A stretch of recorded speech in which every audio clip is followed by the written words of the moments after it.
Hey everyone. Considering the controversy surrounding Stranger Things, we thought it'd be nice to use this episode as an opportunity to draw attention to an ongoing fundraiser being held by a longtime Dead Meat fan named Zaina. She's Palestinian, loves horror, and her fundraiser to help rebuild Gaza and provide aid to Sudan, Lebanon, and other indigenous communities is so close to hitting its 75K goal. It's currently at 96%. You can donate at the Coffee, not like Kofi Kingston, Coffee, link I've provided, or also the Redbubble link I've provided. They both go to the same thing, it's the same fundraiser, but the Redbubble link features artwork that Zaina's made. She's also an artist, including this incredible picture of Chucky wearing a hijab. I already have a sticker of this on the way to me in the mail. The money from Zaina's fundraiser goes to Med Global, and I've also included a link in the description if you want to learn more about this organization. Zaina has family personally involved with Med Global, including an aunt who's a nurse that has traveled to Gaza several times to provide care. Let's help a fellow horror fan out and turn that 96% into 100% in time for the holidays. Thanks, everyone. Let's get to the show. What do you think? I think we're dead meat. Real dead meat. You're dead meat! Go ahead and laugh, you guys.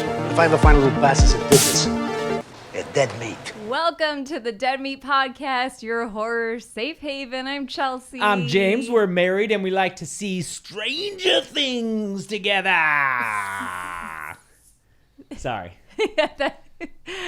I forget what I say after that. That threw me off. I feel like I go. Do you say anything? I don't know. I go into such autopilot that any deviation from that like fries my brain a little No, we're bit. good. Okay, we're good. We're good. We're talking about Stranger Things. All of it. I'm so sorry for people who don't like Dead Meat fans who don't like Stranger Things are just being force-fed this shit the past couple of weeks. But listen. It's because it's ending, and it's because the last This is two what happened. episodes of the podcast were stuff that, like, they were, you know, the one for you, one for me thing? Mm-hmm. The last two were for me.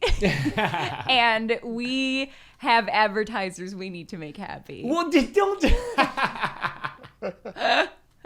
That's not entirely the case of why we're doing this. We could have done some other stuff, but... That's true. We could have done other stuff. The reason we're doing Stranger Things is because I didn't keep up with the show while it was happening, but as soon as I started doing the kill counts for it, obviously I started mainlining it, and I've enjoyed it for the most part.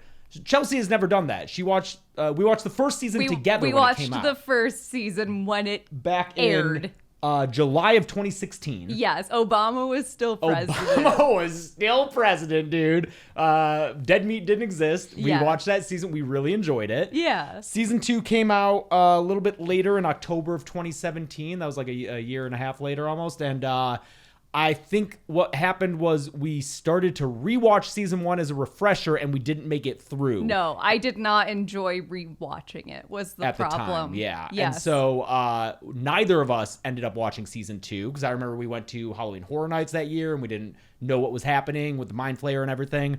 And then I don't think I picked up season 2 until I covered the season 1 on the kill count. And got to season 2. And then, like I said, I enjoyed it, but you never watched anything past season 1. And then now it's coming to an end. And despite sentiments around some parts of the internet, like Reddit, who think that it has taken too long and that people don't care about it anymore, people still care. I mean, people still clearly care. It's such a cultural juggernaut. It's everywhere. Yeah, and it's not... I don't think it holds the same weight as it did before. No.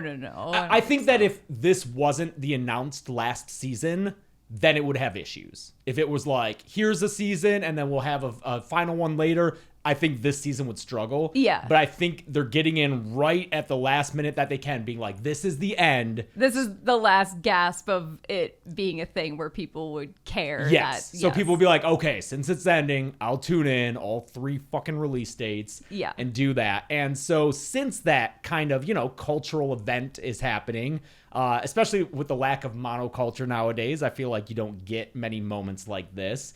I've been excited for it, and I think just talking to enough people in front of you about it, you were like, all right, I'll do it. Yeah, I kind of just didn't want to feel left out of the big everyone. I feel like everyone we know is kind of watching it. And I was like, fine. I also want to watch the last season while everyone's watching it. Therefore, let's do it for the podcast. It'll motivate your binge, which I cannot stress enough was a binge. You did a season a day. Yes, that's correct. So you made it through all of Stranger Things in 5 days. Yes, this last week I watched all of it. Have you dreamt about it? No, surprisingly. Yeah, because literally you wake up, you watch Stranger Things until like 2 a.m, and then you go to sleep. Yeah. And so it's for work. You're working. Yeah. all the like laborers job. are like, God damn it. I know. Someone's at an Amazon factory right now listening to us boxing stuff up, and they just are spitting on the floor. Yeah. Rightfully so. I'll pay for this later in life. Being sedentary that's the new cigarettes people say. Oh, is it? Yeah. That's a thing. It's not good for you. But yeah, I think you even managed to mostly confine each season to a day. Yeah. Which lends itself to some nice separation. Yeah, except for season 4. That was a big one. Yeah. But so how this podcast is going to work is we're actually going to go season by season. So I'll make sure that we don't spend too long on each season, but we'll talk about each season. It's going to be so hard because they all are kind of a slurry. Yeah, but thankfully I've watched them a bunch of times for the kill count. I sat with you and watched a lot. I'm shocked at how much you watched of this with me. Especially because like 2 and 3 are the ones I've seen the least, especially 2. And so I was watching a bunch of those, and I even told you, I was like, when you get to 4, I've just spent 2 months of my life covering this for the kill count. Yeah, that's what I was surprised is how much of it you watched. I watched the first 4 episodes with you because 4 is fucking good. I love 4. So I just sat there and watched man, we're going to have to agree to disagree in a lot of this, I think. Yes. For everyone who has ever thought, they agree too much on things. No, here's your separation. Yeah, we're going to have some spirited debate here. And that's the other thing is for people who maybe watch Stranger Things but don't like it, you'll have a bit of a representation in Chelsea who will be more... I'm so sorry. But also, it's funny, the Stranger Things 4 kill count came out, and there were some comments on it being like, why does James hate this show so much? Or like, he was so negative about it. Gressel, you just watched them. Do you think I was negative in the kill count? No, I think you were incredibly fair. I think you were incredibly fair. I think people think you don't like it. I think some people can't handle I like this thing, but will make fun light jokes about things I don't like about it. Oh my God, people will it's either an all or nothing the biggest crank in the world then. Maybe. But like, I overall really like season 4. I'm still going to make fun of the fucking Russia stuff and how much I hate going back to Russia. You were so mad. I was getting very upset. Like, because the thing is Stranger Things is very much, just by the nature of what it is, it's going to be something that I'm never going to love this. Yeah, because it is a celebration of pop culture and a very mainstream kind of sanitized look at the 80s and nostalgia. It's like about the nostalgia. It's not only that, but it's the kind of big blockbuster style, kind of gauzy. Mm-hmm. All the hero shots. We've got a lot of CGI mush, hero shots. I think there's a misconception I think a lot of people have that I don't like superhero stuff, which is not true. It's the kind of like examples like MCU house style, maybe like it's more that specific kind of like PG-13, PG friendly blockbuster style where it's kind of candy looking. This show very much feels in that same family of style where it's like look. This is an epic thing that we're doing. Yes, check out this slowed down needle drop with a montage. Correct. Yes, and we're all fighting a big thing in front of a blue screen, and we're getting quips in while we're doing it. We're doing jokes, and there's a big emotional moment where we want you to feel something. God damn it. And that just is never going to be something that I like. Yeah. And that's I just agree, not for me. I agree for the most part. I think Stranger Things works better for me than like the MCU example, just because it does have this reverence for horror that, even though it's not super horror, I think season 4 is, but it does, like, the Duffers obviously have an appreciation of the same things I like, even if they are referencing them a little bit more overtly than I would prefer. Yeah. If that makes sense. Sure, yeah. I'm trying to think of other examples because I feel bad always just using the saying MCU, as yeah. but it's the easiest example. Does Jurassic World work as an example? I think so. I the think Jurassic that's a World great example. The trilogy. Jurassic World trilogy, for Yes. sure. Definitely, especially when they start bringing in the older characters and leaning on that, and just but even that first one is just like so much. Even though I will say, like, to be fair to fans of both Stranger Things and the MCU, I don't think Jurassic World ever reaches the highs that either of those. Do you know what I like? Which actually makes me have a better time sometimes with it, like Fallen Kingdom and Dominion. I'm just like, sucks so bad. kind of. It's just like, I don't know. Like, I'll be I'll be fair and say, like, objectively, I'm pretty sure that, even though I'm using it as an example of that kind of style, I can recognize that, like, I don't think that those are as good as. I'm also probably biased because the Jurassic World Dominion kill count is one of my favorites. Okay. And I think I have to separate that episode of the kill count from the movie, which is dog shit.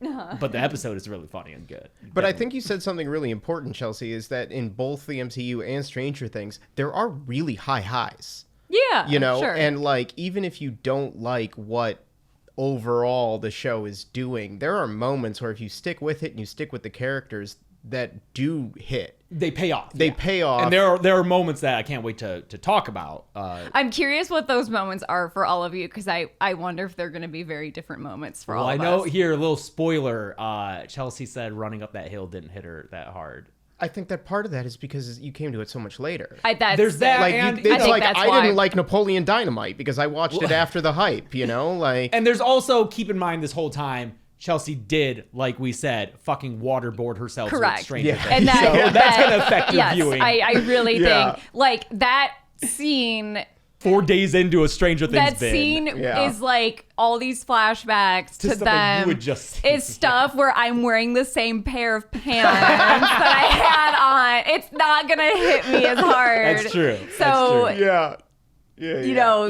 asterisk by how hard that scene hit me. And then, as of recording, the first 4 episodes of season 5 are out. We will discuss those. I will send Gressel out of the room for it because he's only seen 2 of them. And then, to wrap it all up, after they're all out, I'd like to have an episode that's just covering the back half of season 5, but maybe as like a extra podcast episode, just so that people who don't watch Stranger Things aren't subjected to 2 podcast slots being taken up by the show they don't care about. Okay. So, and it could be probably a shorter episode, maybe. I don't know. We'll see. I don't know. We'll see. But let's get into it, starting with Stranger Things Season 1, released in 2016 with a bunch of children. And I think this season is, like, really good. Like, if it had just been a 1-season show, it would probably go down as one of the best, like, limited series ever. How are you feeling about Stranger Things 1? It's hard because I remember watching it the first time and really enjoying it. But then, like I said, that rewatch of it, I had such a harder time with it. I think because rewatching it, maybe so many more of its flaws were evident to me. Like, I think I just became so much more aware of, like, how... I wonder if rewatching it was after we had been watching so many more horror movies. It had been, because then Dead Meat had started by then. And I just was so much more aware of how much of it was lifted from other stuff. And I think maybe I was getting really frustrated with that. I also imagine that Stranger Things definitely influenced things afterward. It was a big spike in 80s nostalgia and that kind of style. And even, like, the It movies came after that, and they feel a little bit in the same vein. So I wonder if it's kind of like an Anchorman situation, where you see Anchorman that first time way back in 2003, and it blows your mind because it's the funniest new kind of comedy.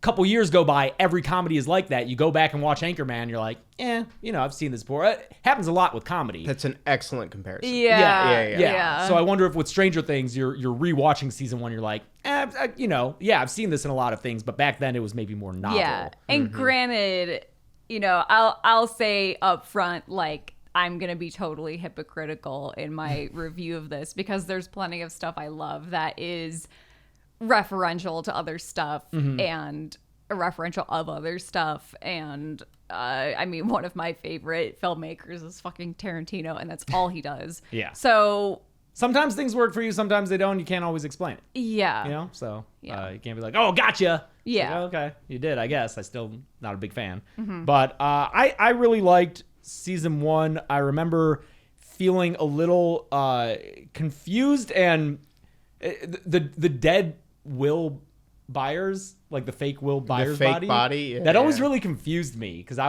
it's so realistic looking that I was like, what is actually happening here? And then it's just like made of stuffing or whatever when Hopper cuts into it. But I feel like a lot of the characters are really strong in season 1. Hopper is an awesome. Hopper's a great character, and he's never that good. He's never that character ever again. In 2, he's pretty much the same. A little bit. But obviously 3, character assassination of him. Same with like Joyce is such a great character in season 1. I think she's my favorite in season 1. Joyce's? Yes, I think she's such a strong character that first season. Like, I would say like one of the highest highs of the entire show for me. Like, I think honestly maybe one of the best scenes period the entire show is the first time she talks to Will through the lights when she's holding the string of lights. That's such an amazing moment of TV period. It's like it's so cathartic and like so beautiful, and like it looks incredible, and that's such a great moment for that character, and it's sweet, and I just love it. A moment that always stood out to me in season 1 was Karen Wheeler talking to Nancy when she gets home upset. I forget what she's getting home from. Maybe I think it's after she slept with Steve. Yeah. And she doesn't yet know that Barb's gone. Yeah. But she's upset about that, and Karen tries to like connect with her as like a mom-daughter. I'm going to be biased towards Karen Wheeler because she was in Mad Men. Yes, it's Faye. As Faye, the one who got away from Don, I will say. Yeah. Not the the one that Don... It's like she's the one that we all wanted Dawn to pick, but also thank God she did. Yeah, but also good for her because every woman is too good for Dawn. And I love that she has continued throughout the show and gotten more things to do, which is really fun. Cara Buono. I'm now following her on Instagram. She's sharing a lot of fun behind the scenes stuff from season 5, which is great. So that scene always, and Nancy, I like the seeds of her character in season 1, that she is like this very proper, that's the thing about season 1 that I love is it's setting up the differences in socioeconomic statuses of the families. Yeah. Because the kids, you can't talk about Stranger Things without talking about the kids. The casting, I think, was excellent for the 4 main kids. They are kids that I knew growing up, all of them, these little nerds. I would have hung out with them. I would have been in that basement for sure. And I like that, like, Mike comes from this very comfortable upper middle class family. Ted Wheeler. Oh my God. One of the best characters. I love Ted Wheeler. Ted Wheeler is the funniest character on this show. What I Do is still one of the best. What I Do. Oh, I still quote that from 2016. Yeah. And then his progression throughout the series of just crank. Just like, well, the government knows best, and just like ultimate it's Reagan Republican is so great. Yeah. But yeah, that family coming from obviously comfortable means. And then you have Dustin, who we know nothing about Dustin's dad. We meet his mom in season 2. But like their house seems pretty good. They're like the lone Democrats, right? Yeah, she has a fucking Mondale sign. Because that's the fun thing that I think the show totally gets right, is I think people don't realize how many people were Republicans in the 80s. Oh, right? yeah. Yeah, I mean, look at those election results from 80 the and 84, were dude. Crazy. We will not see those again in our lifetime. Yeah. It was not the kind of 50-50 split. No, we Jesus. see now. Mm-hmm. Reagan cleaned up, man. Lucas's family seems just like, again, like middle class, probably. Yeah. Maybe not as well off as the Wheelers, but they seem pretty comfortable. Yeah. And then I love that you have the Byers, who are like in this more rundown house, and Will has to bike the farthest out to get back to his house. And it's just, again, a single mom and like older brother who's trying his best. Yeah, who also is kind of parenting. Yes, he's doing a parenting, helping out with that regard, and also is kind of an outcast at school. He likes, the more offbeat stuff. He's got Evil Dead poster in his room. He likes Bowie and that kind of music where, that's not going to be what the popular kids are listening to. So I just love the establishment of all that, and obviously, Will goes missing. And that kind of drives the whole thing. Young Noah Schnapp, I feel, is decent as scared kid. He has the most up and down performance for me throughout the series. Because sometimes I'm like, I don't really like what he's doing. And then other times I'm like, that was a really good scene. Like season 4 in the van with Mike. It's just it's really good. That's really fucking good. That's a good payoff. Gressel looks like he disagrees. I disagree. Really? I'm not a fan. I don't want to completely blame him and his performance. I think part of the problem is that the character is written really up and down, and they struggle after season 1. I felt watching, and you guys have watched it more recently than me, but my experience watching it, at least as it came out and rewatching at least the first couple seasons before the next ones, was that after season 1 they never know what to do with Will. Yeah, I mean, season 2 is kind of a repeat. Yeah, and I just never felt like he fit in the action of the plot in the same way as the other characters. And they really lose track of Mike later too, but I'm sure we'll get to that. Oh yeah. But he just never really works for me as not a plot device, So as a character that contributes to the gang, it never really fits, and I don't want to completely blame his performance, because I think some of that is writing too. But even that scene in the van in season 4, it just felt like this is a little bit too little, too late. Oh, I disagree. I think that scene was really good. But then I guess we could mention, people are gonna bring Noah Schnapp has said some shitty things. Really don't like or agree with what he said. Similar to Brett Gelman, where he can go fuck himself. He should know better, and he also feels so much more antagonistic with what he said, and has done repeatedly, just poking and prodding and being more mean. No, it's inexcusable. Yeah, which sucks because I like Murray in season 2. Yeah. And then they start overusing him. Yeah, but, no. Yeah. That's no, fuck that. That's inexcusable. We're from Berkeley. Okay. Anyway, they gave us their blessing and they told us that our newborn son will be the king of the Jews. Jews? Jews? What do you mean Jew? We are Jews. No, you're not. So what are we? You are Palestinians, of course. That drip is fire. Palace what?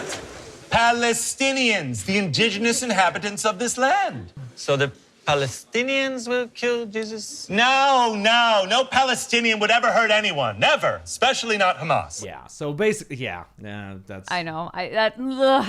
So with that's, I guess we want to. It's we're aware of that. We are aware. Yeah. I also, it's.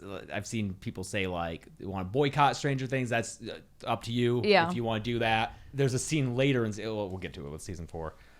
11, obviously.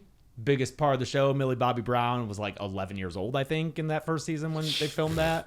Yeah. Crazy young, these actresses. It's crazy. Actors. It is kind of hard though to watch this first season now in retrospect, and just being so aware of how huge this show got, and knowing just how hard this show must have been on all these kids. I know. It is hard to watch. It's it was such a phenomenon, and then that's been their lives for the past 10 years. Yeah, their entire teenage years. Yeah, there was a point where it was later on in my marathon where I was like, damn, these kids just weren't allowed to be kids, and I was talking about the characters because they were all they were all holding guns and shit. And James is like, do you mean the characters or the actors? And I was like, oh fuck. I guess both.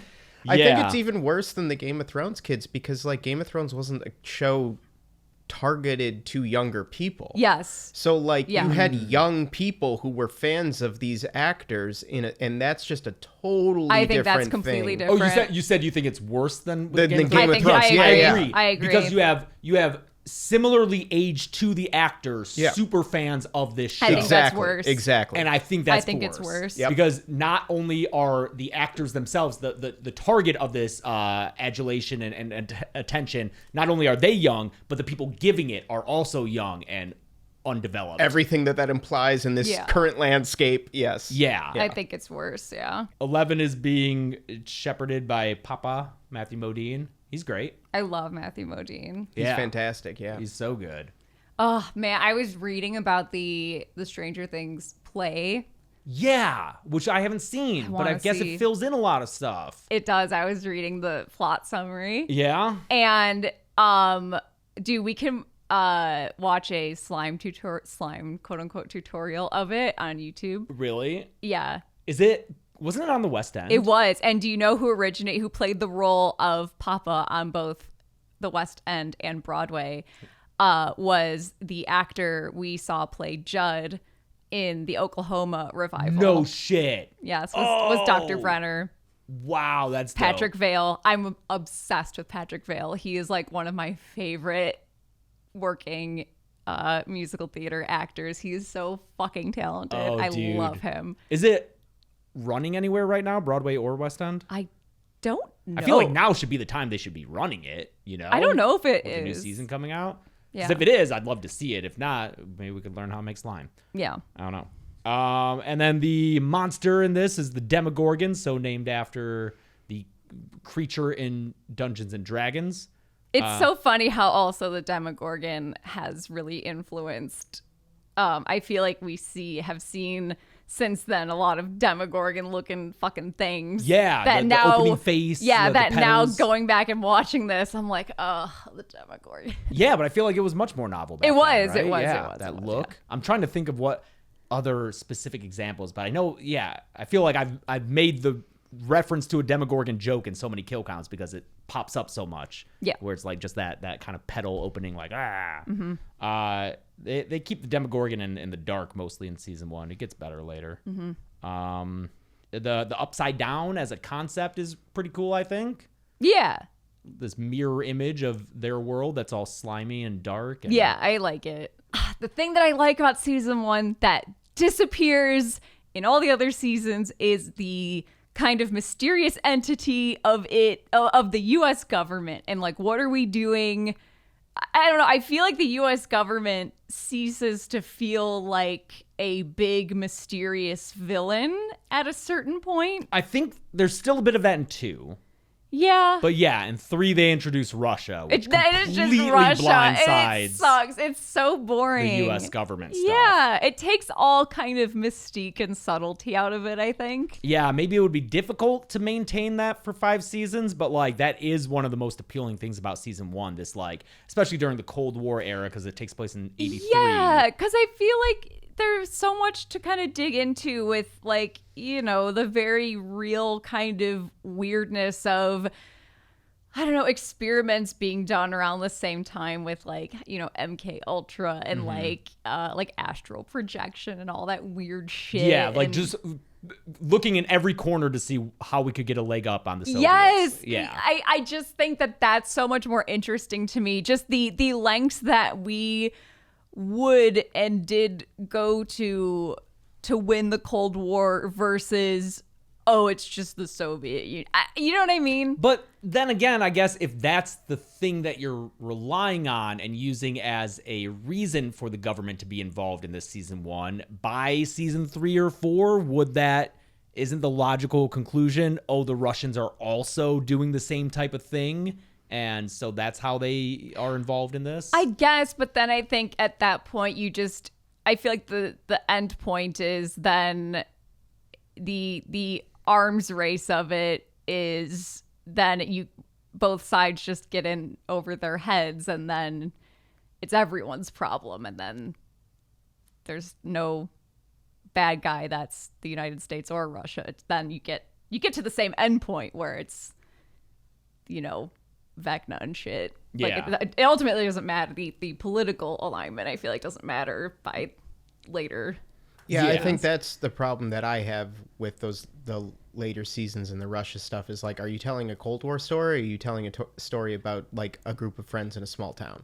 Yeah, I mean, You know. at that point, it's kind of both. Less about the friends in a small town. That's for the sure. issue. Yeah, Like yeah. the scale gets out of control. Yeah, and that's the thing is it takes place in a like suburb of Indianapolis. I think it's 80 miles out of Indianapolis. yeah. Hawkins is like 80 miles. So like it's Indiana. It's not like a big state population wise. It's more of a rural suburb. So I love that setting. Yeah, I do. They're very much removed from like the more glitz and glamour of like a city in the 80s. So that's why you get some delayed fashion things. And obviously season 1 has a lot of the nostalgia for the 80s in it. I don't know if that maybe peaks in season 3 with all the mall stuff. I hate season 3. No, you hate season 2. hate- The more that I think about season 3, the more that I like really hate season 3. Well, okay, all right. Well, anything else to say about season 1 before we move on? I don't know. I like it's solid TV. It's baby Stephen King. Baby, yes. It's Yeah. I think I said in the kill count for season 1 that it's like Stephen King and Steven Spielberg thrown together. Yeah. It's the Spielberg style with a King kind of story. I think it's crazy that there's a lace front wig just chilling in the Wheeler's house. Yep. You've I always had that think- complaint. I've always had that problem. I think getting away from the pastiche, though, of Stephen King and Steven Spielberg is part of what hurts the show later on. See, it's so funny. I've used the word pastiche more than once this last week as like my biggest issue with this fucking show is I'm like watching this feels like the end of culture sometimes. Where it's pastiche. We're just mushing things together, and it makes me feel like deep despair sometimes. I think if it was more focused, it would work better. I think the problem is when you start expanding it out to include things like action movies and everything else about the 80s, the mall stuff, teen movies. When it's just broad 80s When it's just instead broad of more 80s laser and- focused. Right, Yes, instead of- I agree. Okay, I see what you're saying. Yes. Yes, that I agree with. When it's less laser focused homage, I agree. Yep. Yes, I agree. All right. Season 2 came out in July of 2017. Or no, October of 2017. So a little bit under a year and a half after season 1. Hilarious. That it was that short back then? Yeah. Yeah. Season 2 is my least favorite. Season 2 is because I sat in on a few episodes with you watching it because I was like, it's been a long time. I want to, rewatch some and reappraise it.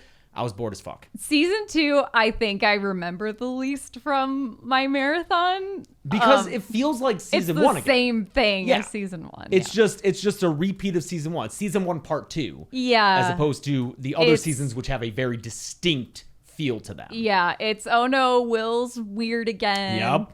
Instead of the Christmas lights everywhere, He's we've drawing got pictures. drawings Yep. everywhere, and Yeah. Instead Oh, of wait. Brenner, it's Paul Reiser. Yes, Yes. but Yeah. I love the reveal or like you're immediately suspicious of him. Yeah. And I love that by the end of the season, it's like, oh, he's actually a good guy, which is a great meta kind of rug pull if you know him from Aliens as the one of the slimiest Yeah, bastards yeah, of all sure. time.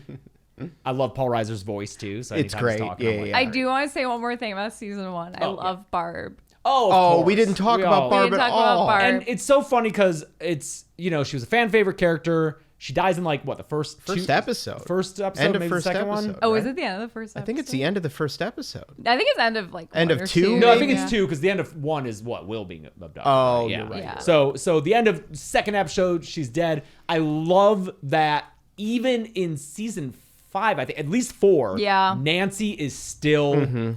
As she by it. fucking should be. It Yeah. would be so easy for this show to be like, oh yeah, that was and then just move on from it and not have to do it. But like, I forget if it's 2 or 3 when she's like talking to her Barb's parents and helping them figure it out. Yeah, yeah. And like, anytime Barb is brought up, Nancy is affected by it, and it still motivates so much of her character. It really changed her from being someone like focused on school and like living up to her parents' expectations to being like, oh no, there's real shit out in this world. And Yeah. I'm gonna be Nancy walk 'em down Wheeler to fucking take care of it. Yeah. I love Nancy. I love Barb. Nancy. I was a Barb.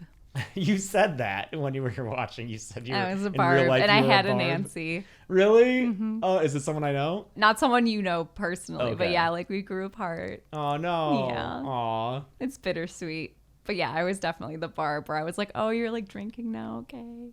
Oh, you got a boyfriend now, okay. You know? Yeah. Yeah. Aw. So I love Barb. I Yeah. relate to her. I'm glad that she is still a present. Yeah, I'm glad she's not like a punchline, you know? Oh yeah. She's like, because I mean, it's season 4. Nancy, like Vecna goes to that moment for Nancy. You know, like it's still her most traumatizing moment in her life, and I love that.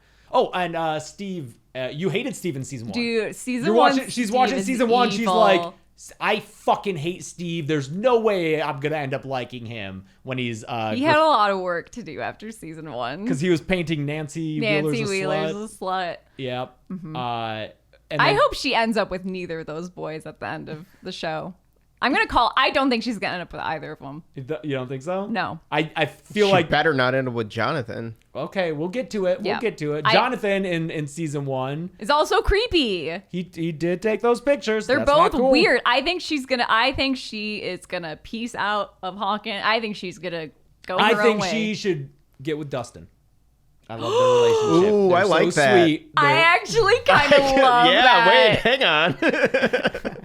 I will like not say that I was too. serious about that, but That I mean, it'd be weird because in the show, like it's hard to it's easy to 16? forget. Like I know the actor is like 20 something now, but Yeah. in the show he's still what, like 14. I think 16. Oh, okay, Yeah. Yeah. Season 2 introduces Max and Billy. I love Max. I think Okay, Sadie yes. Sink is fantastic. Okay, it took me a couple episodes to get on board with Max because they introduced her as like, look, she's a girl, but she plays video games And she skateboards. skateboards. Yeah. And I forget what. There's like all these details where it's like, yeah, she's a girl, but she's a cool girl. She's and got I the was, Michael Myers mask, right? and she dresses up as Michael Myers. And I was like, ugh, I get it, show. Thank you so much. Thank you.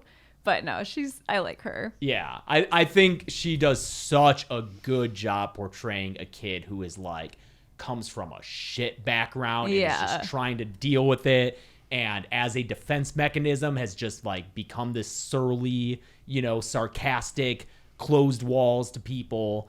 I fucking love that. But like when she makes friendships, and I love how throughout season 2 Lucas and Dustin are both into her. They're interested in her, and they have this kind of like friendly rivalry going over for her. And she's like, they want to bring her in, but they keep excluding her from things because of all the crazy shit from season 1. And she just gets fed up with it. Yeah. She's like, what the fuck do you want? Like, am I your friend or not? Like, include me or don't. Yeah. And I love that aspect of her character. I also think I ended up really liking her because of the boys, Lucas is my favorite. And I think once I realized, like, oh, her and Lucas are a thing. Okay, well, if Lucas likes her, then I like her.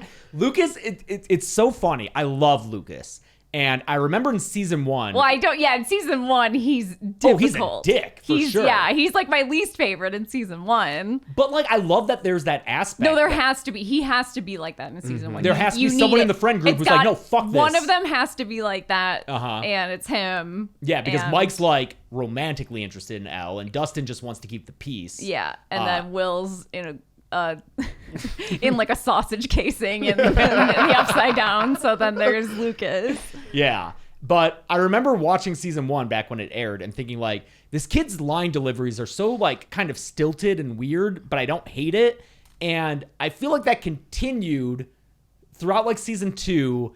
But I think he's just increased. Like Caleb, is it Caleb McLaughlin? McLaughlin? I think? Yeah. Yeah, he's just. I think he's a really strong actor. I think he's gotten better and better each season. I think he's just eminently likable. I just Yeah. want to see him in anything else Like with an like adult more thing? adult material. Yeah. Like just give him a grown-up script. I'm begging. I mean, he's got a 5 o'clock shadow in season 5. That kid had to wake up every morning and shave. I'm sure of it.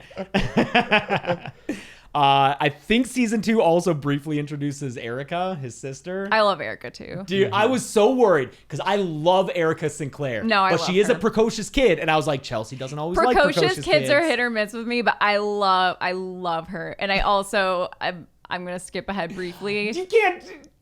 Derek is my goat. I Dipshit love Derek's Derek. the fucking Derek best. is my king.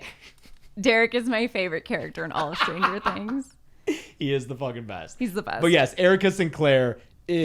I'm curious how many people like and dislike her because I could see not liking her. Everything I was reading the Stranger Things stuff because I was curious. I was like, this is such a character where I could see people fucking hating her for like the worst reasons. Mm-hmm. But everything I've seen is people like love that character. I love her. And a lot of people I've seen are people saying like she's one of the actors that a lot of people think they're like she's the only one still trying.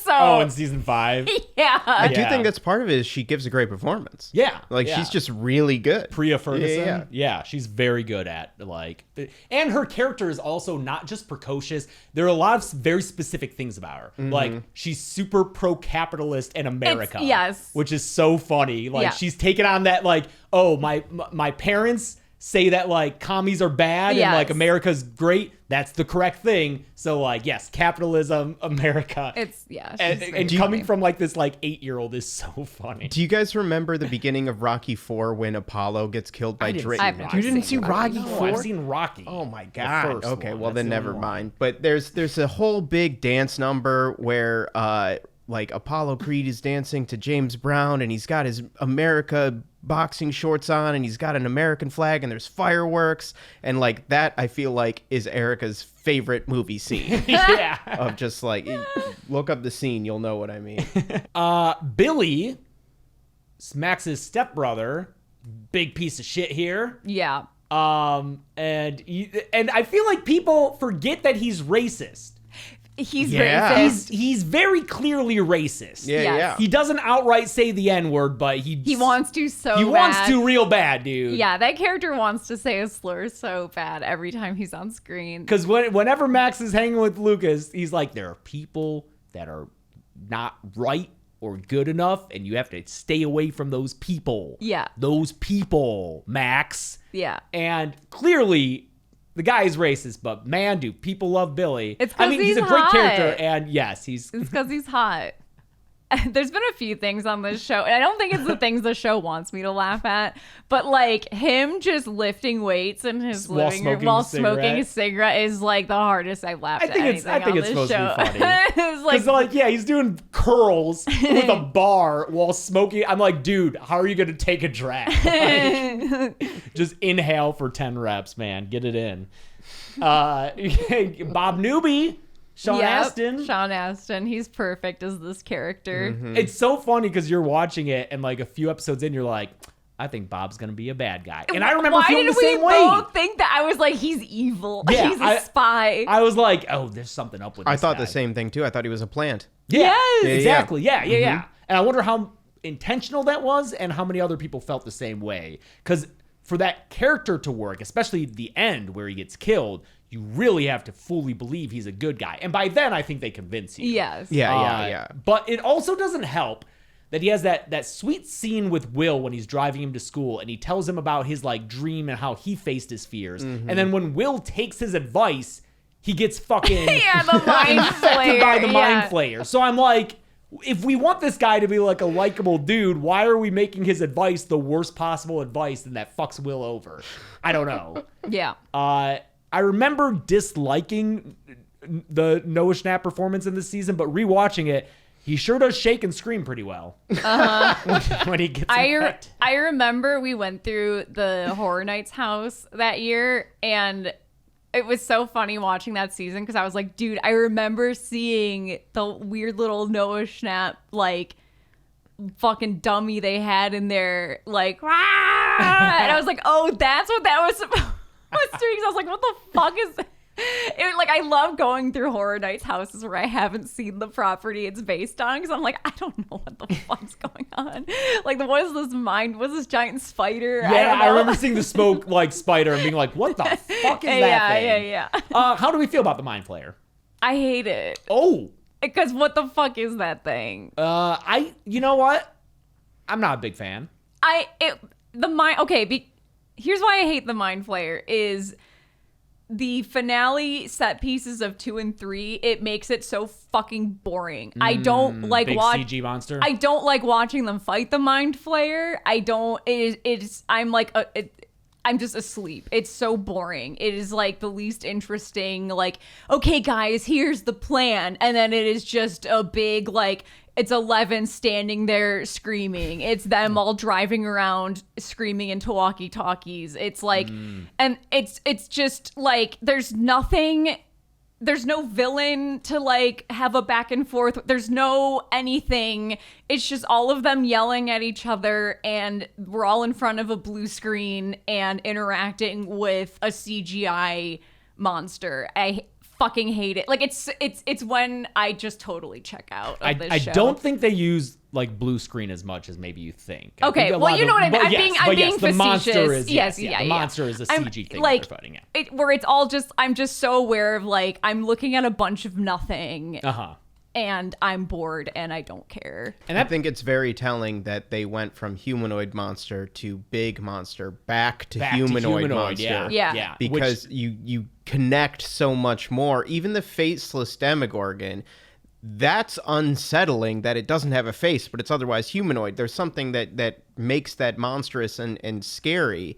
But the big smoke monster and then the big tooth monster, whatever the fuck it is in season 3. Isn't it just like the meat version of the meat Mind version Flayer? of it just doesn't, I agree with you, it just does not hit at all. Well, even like season 1, it's not even just the Demogorgon. You have like way more of the stuff with the guys in the lab and Papa, and you have more human characters to act as your villains, and you have so much less of that in 2 and 3. Vecna, as much as like when you think about it, it kind of doesn't make any fucking sense. I don't care.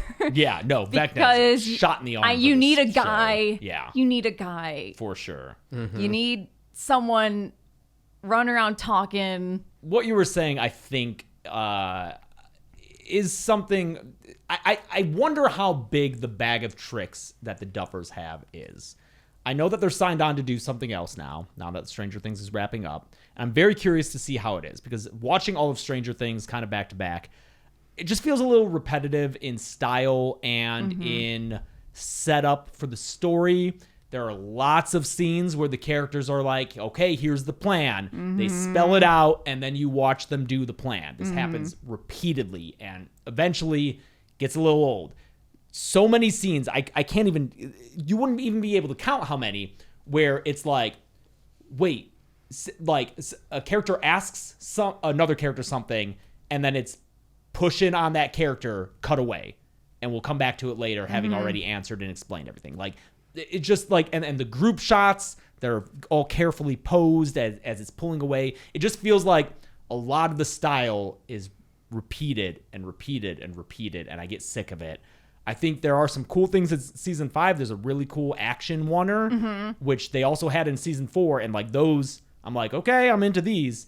But stylistically, I just feel like there's a lot of repeated elements that over 5 seasons of the TV shows start to stand out a little bit with how repetitive they are.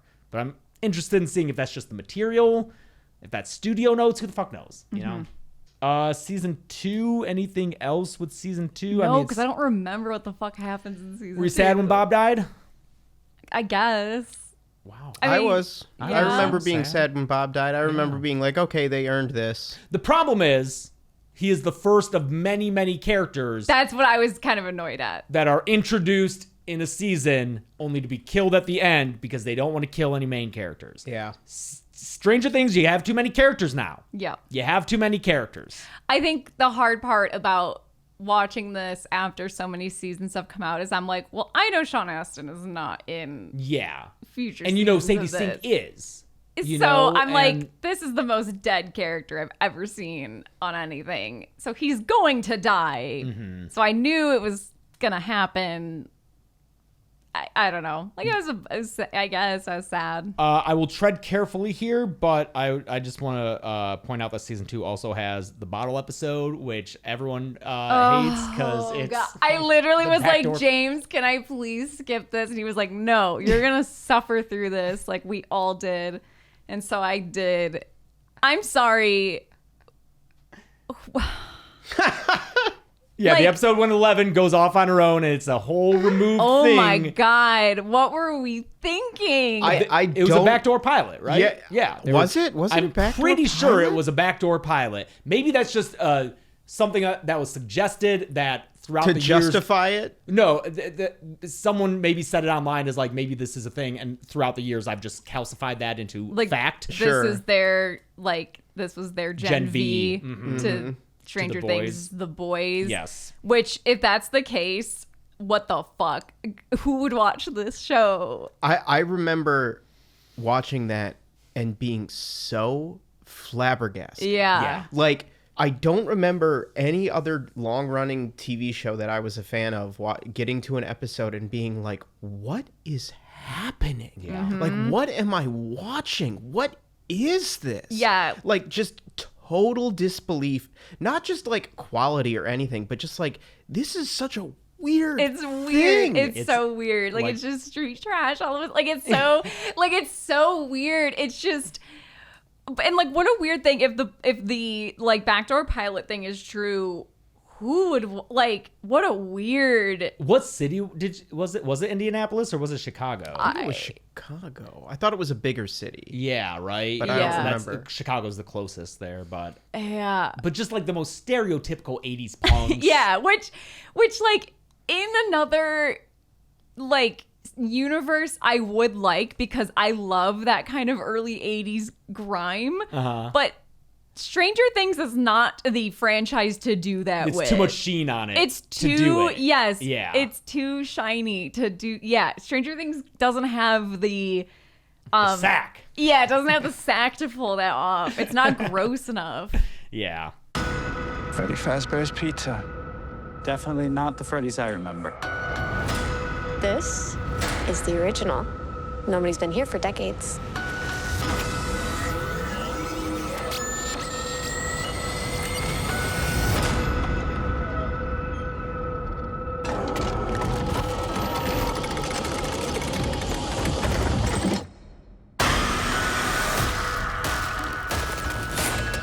PG-13. This week's episode is sponsored by Ollie. We here at Dead Meat know that Molly isn't just special to us, she's special to all of you. Whether she's sitting on one of our laps, running around the studio, or trying to dig into the carpet for some reason, Molly outshines us both on every episode and deserves the best of the best. Ollie offers fresh, protein-packed meals made with real, human-grade ingredients, which is great especially as Molly gets older, and they offer 5 tasty recipes slow-cooked for top nutrition, a win for Molly's picky eating tendencies. They even offer tailored meal plans to meet your dog's needs, which is something I really appreciate. I find getting portions right to be annoying and sometimes messy. Molly's favorite thing has actually been Ollie's dental chews made with parsley and cinnamon. She goes nuts for these. She loves them. And her teeth got a thumbs up last time she went to the vet. Good job, Molly. Your dog's well-being starts with their food, and that's why Ollie delivers fresh, human-grade food that your dog will love. Head to ollie.com/deadmeat, tell them all about your dog, and use code DEADMEAT to get 60% off your welcome kit when you subscribe today. Plus, they offer a happiness guarantee on the first box, so if you're not completely satisfied, you'll get your money back. That's OLLIE.com/deadmeat and enter code DEADMEAT to get 60% off your first box.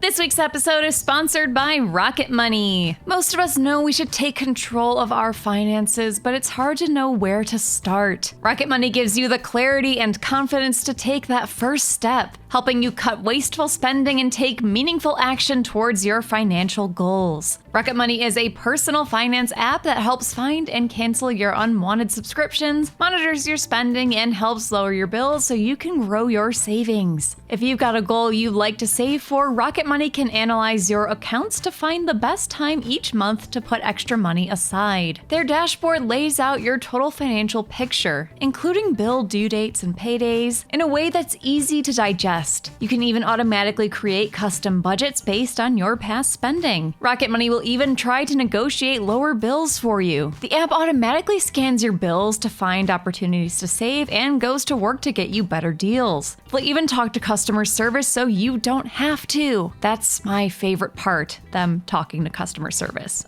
So I don't have to. I hate doing it. I hate even talking on the phone. It's miserable. Rocket Money has saved users over $2.5 billion, including over $880 million in canceled subscriptions alone. Their 10 million members save up to $740 a year when they use all the app's premium features. Cancel your unwanted subscriptions and reach your financial goals faster with Rocket Money. Go to rocketmoney.com/deadmeat today. That's rocketmoney.com/deadmeat. rocketmoney.com/deadmeat. Anything else about season 2? I'm trying to think. I can't think of anything.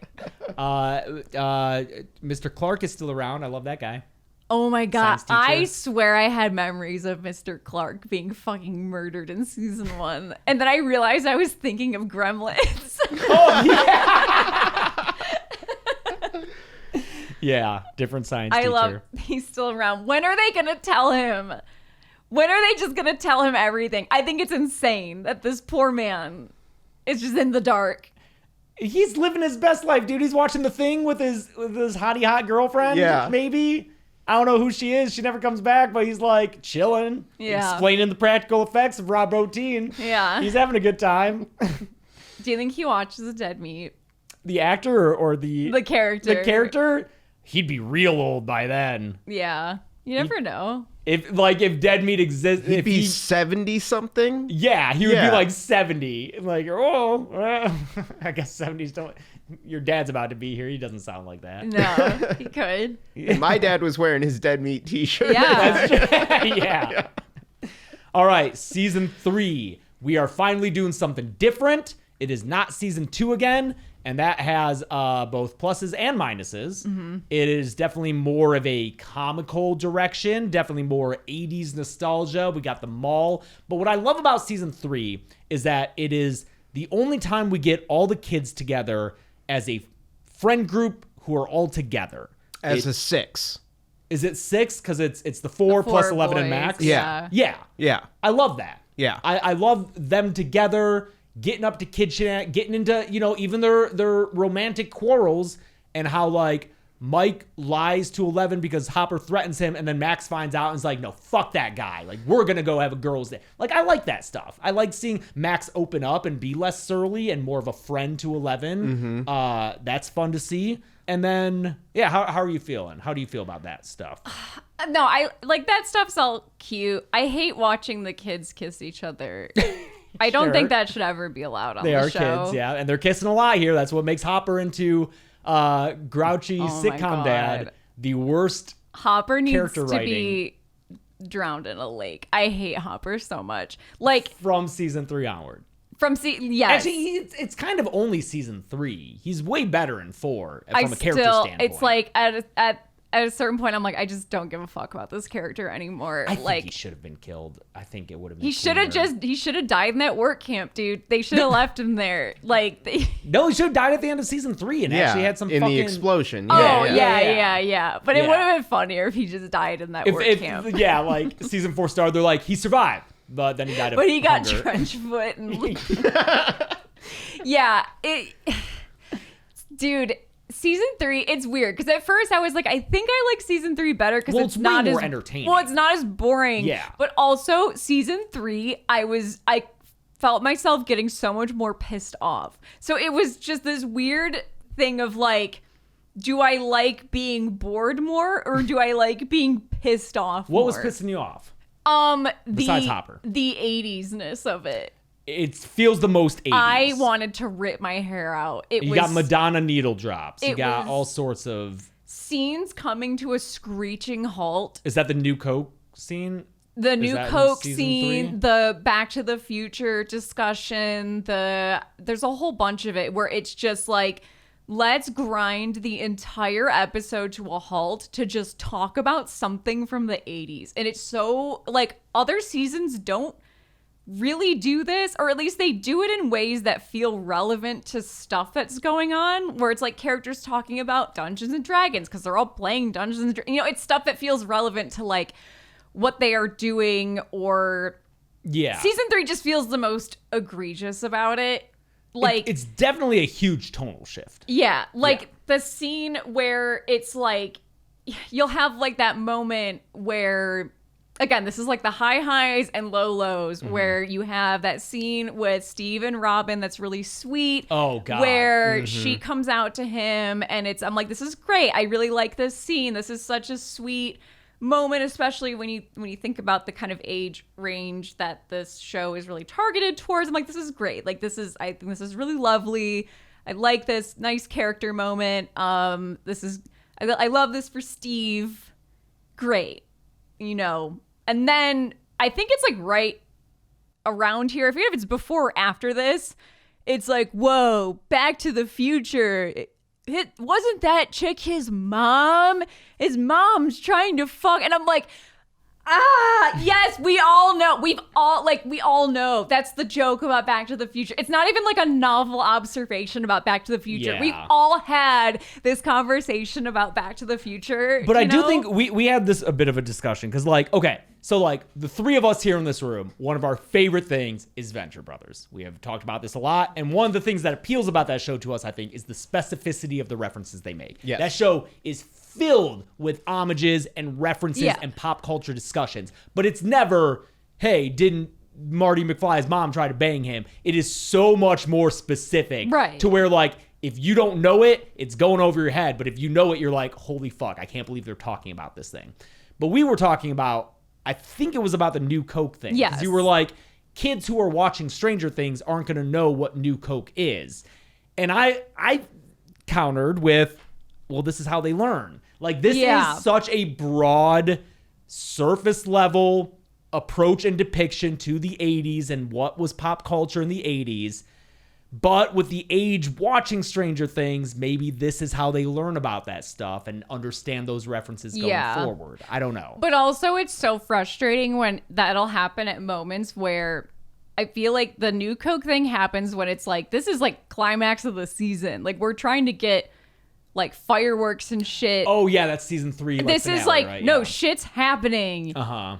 We gotta go. And everything is coming to a screeching halt to have a debate about New Coke. Yeah. What the fuck are we doing? Like, I was getting so pissed off. That's fair. Is that the same season as Neverending Story? Yes. Which I was like, you fucking hated that scene, right? I think at that point, I just was like, I just can't care anymore. You said you liked that Susie was revealed to be real. I did like that she was real. Because the whole time you're like, oh, I was like, I just don't want Dustin to be a punching bag. Yeah. And I was like, at least they're good at singing. And that was cute. Then I was thinking about it later and I was like, it is insane that it's like, no, come on. This is like end of the world shit. And it's like, we got to stop and have another reference to a thing, you know? Yeah, I'm so 50-50 on that scene because I'm like, I think it really, the only thing that keeps me from hating it is, like you said, the actual performances. Yeah. They really you can give tell it the they're all. like little musical theater kids. I don't know if Susie's actor is, but Gayton obviously is. Yeah. Who I think is great. I love Oh my Dustin. God. I'm worried I'm getting older. I'm worried as like, maybe as I age, am I turning into the type of adult where I'm like, oh no, I see like cute kids like singing and doing cute stuff and I'm like, oh, that's adorable. Do you know what I mean? Like that type of adult. Yeah, like, oh, isn't that sweet? Oh no, that's so bad. I do think it's interesting that because of how long this series has taken, we are a very different age and very different people than when this show started. Yeah. And watching the show now at the age that we are versus the age that we were when season 1 started, it is you do just kind of like see things differently and watch things differently. And like a scene like that, it's like, oh yeah, like these kids are adorable and that's enough to get through versus like, you know, I think when that scene aired, you know, in my late 20s versus my late 30s, I hated that scene. I hated that scene. And I think now I would like it more than I did then. Sure. Yeah. But Yeah. I mean, I'm not saying I like love it. I just, no. I think it also, I was like, okay, this is what this season is. Yes, it's very much of that season for sure. Yeah. We mentioned Robin and her coming out scene, but Robin, new character in season 3. I really like Robin. I like her in season 3. Fair. She is very different. I have issues with her in other seasons.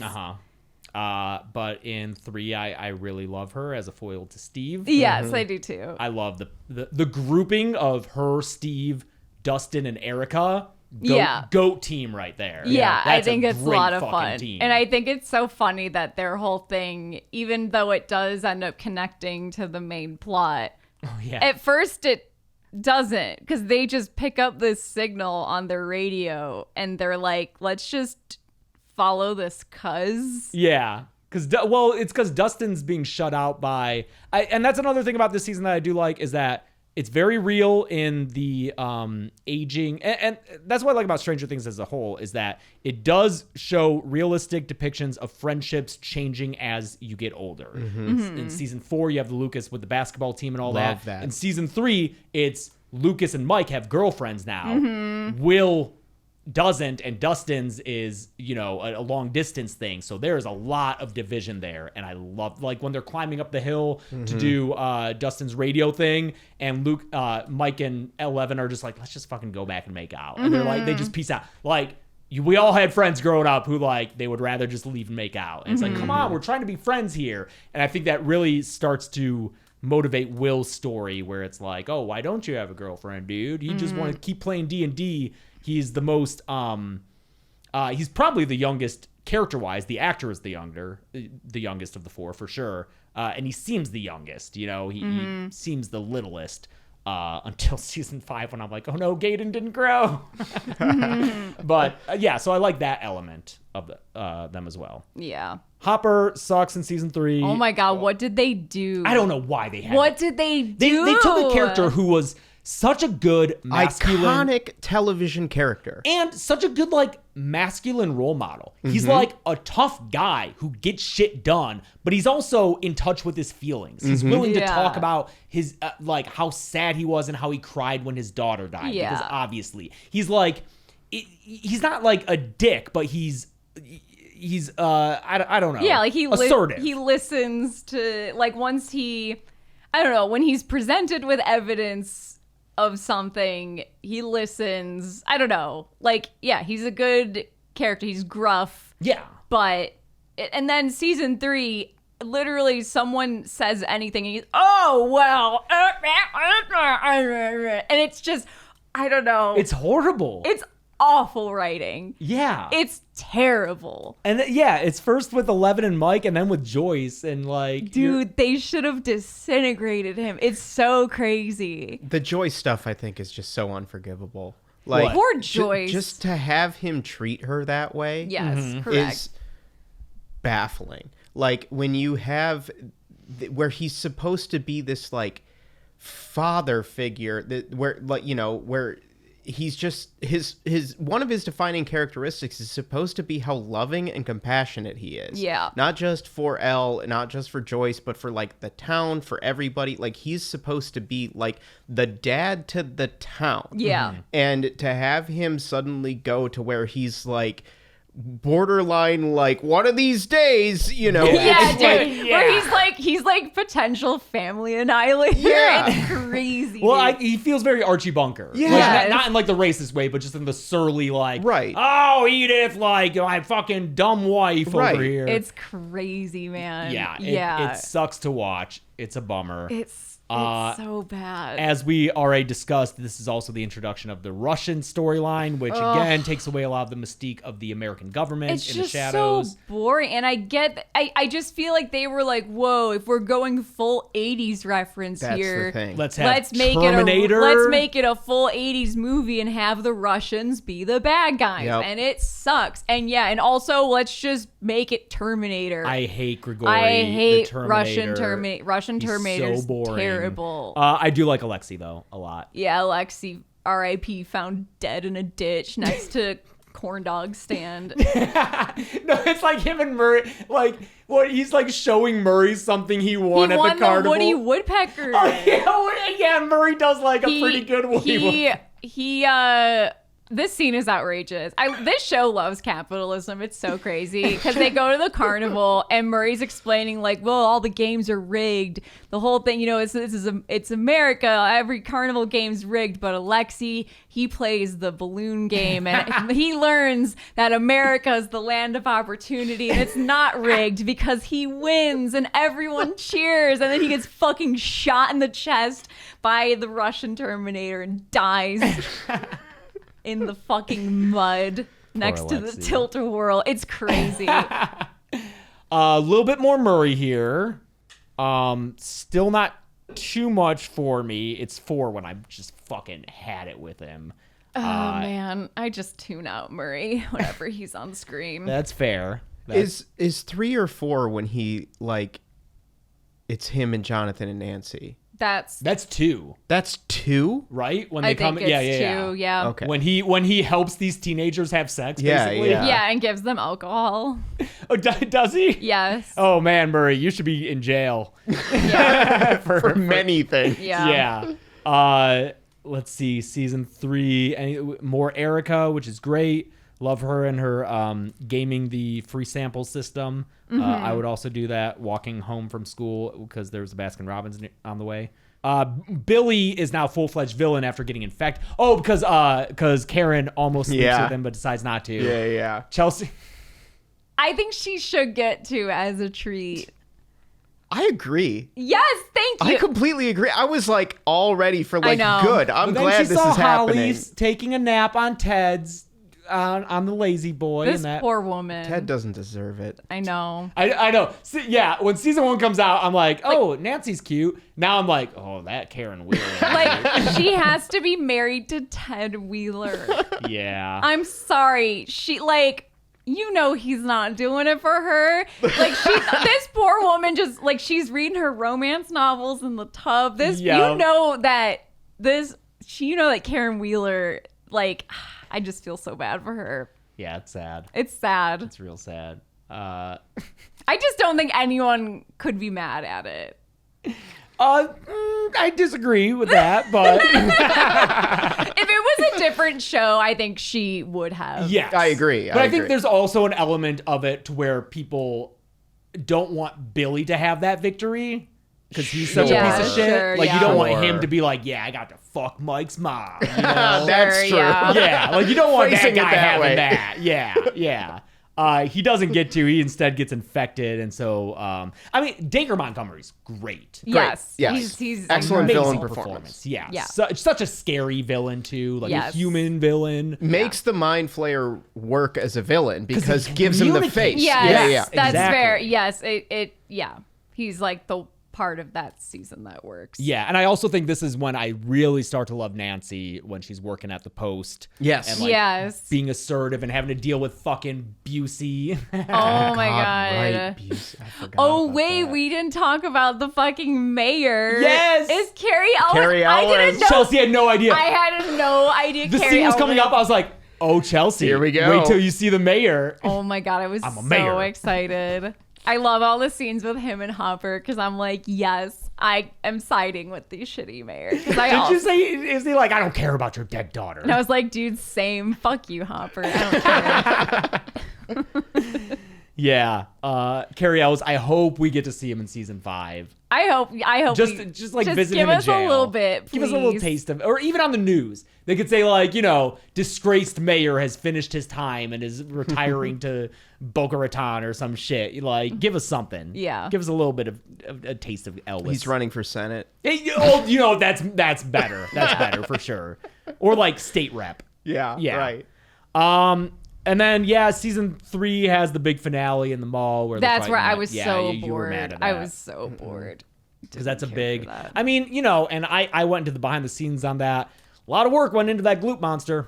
A lot of work. I just don't think it looks good. I think it looks fine. I think it looks good for what it is, but that doesn't mean I like it. Sure. Like I thought that scene was like that sequence was like a decent sequence for what it is, but I'm kind of over, like you were saying, Chelsea, like 11 holding out her hand and yelling, you know? I do like the Max stuff with Billy. Like that I like, you know, and that's all of human. Yeah, and that gets explored a lot in season 4, right? Which came out. That was the big delay. 3 came out again a year and a half after 2.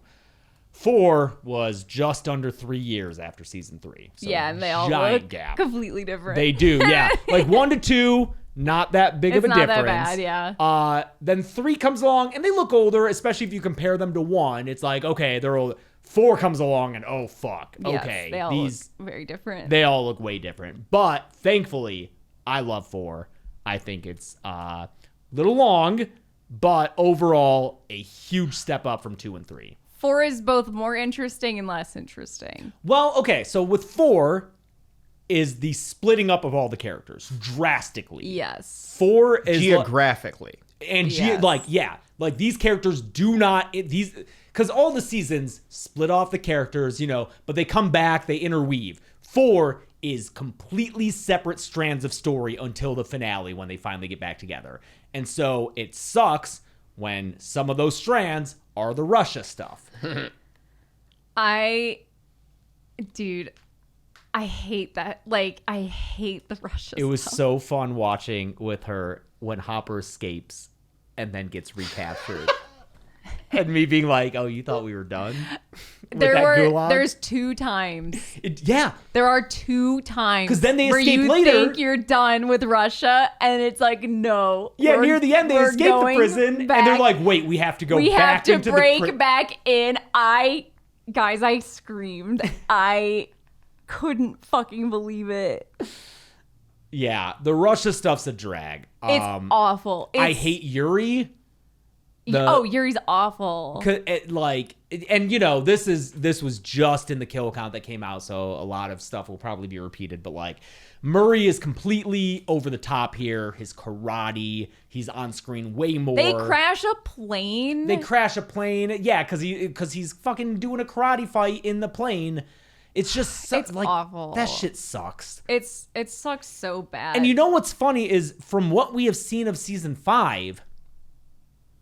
None of the Russia stuff matters. No. You could literally remove all of the Russia stuff Correct. from 3 and 4. Correct. And it would not make a difference to what seems to be the end game in 5. That's what I was saying earlier about the, like, US versus Russia as ultimate enemy thing, where it doesn't matter in the end if this is what you're working towards. Yeah. Okay. And I think it's more interesting to just keep the U.S. government and its weird internal projects as the bad guy, and maybe have a hint towards like, oh, the Russians are also working on this kind of doing thing. that. Yeah. But but not in Hawkins. Right. And don't go over to Russia for a fucking season. Right. Yeah. Right. Because like watching season 5 twice now, I'm just like, oh, none of that mattered. It gave Hopper some character development. That's it. And debatably. No, he's a mutt. 3 is the worst Hopper. 4 is more of like the Hopper we know.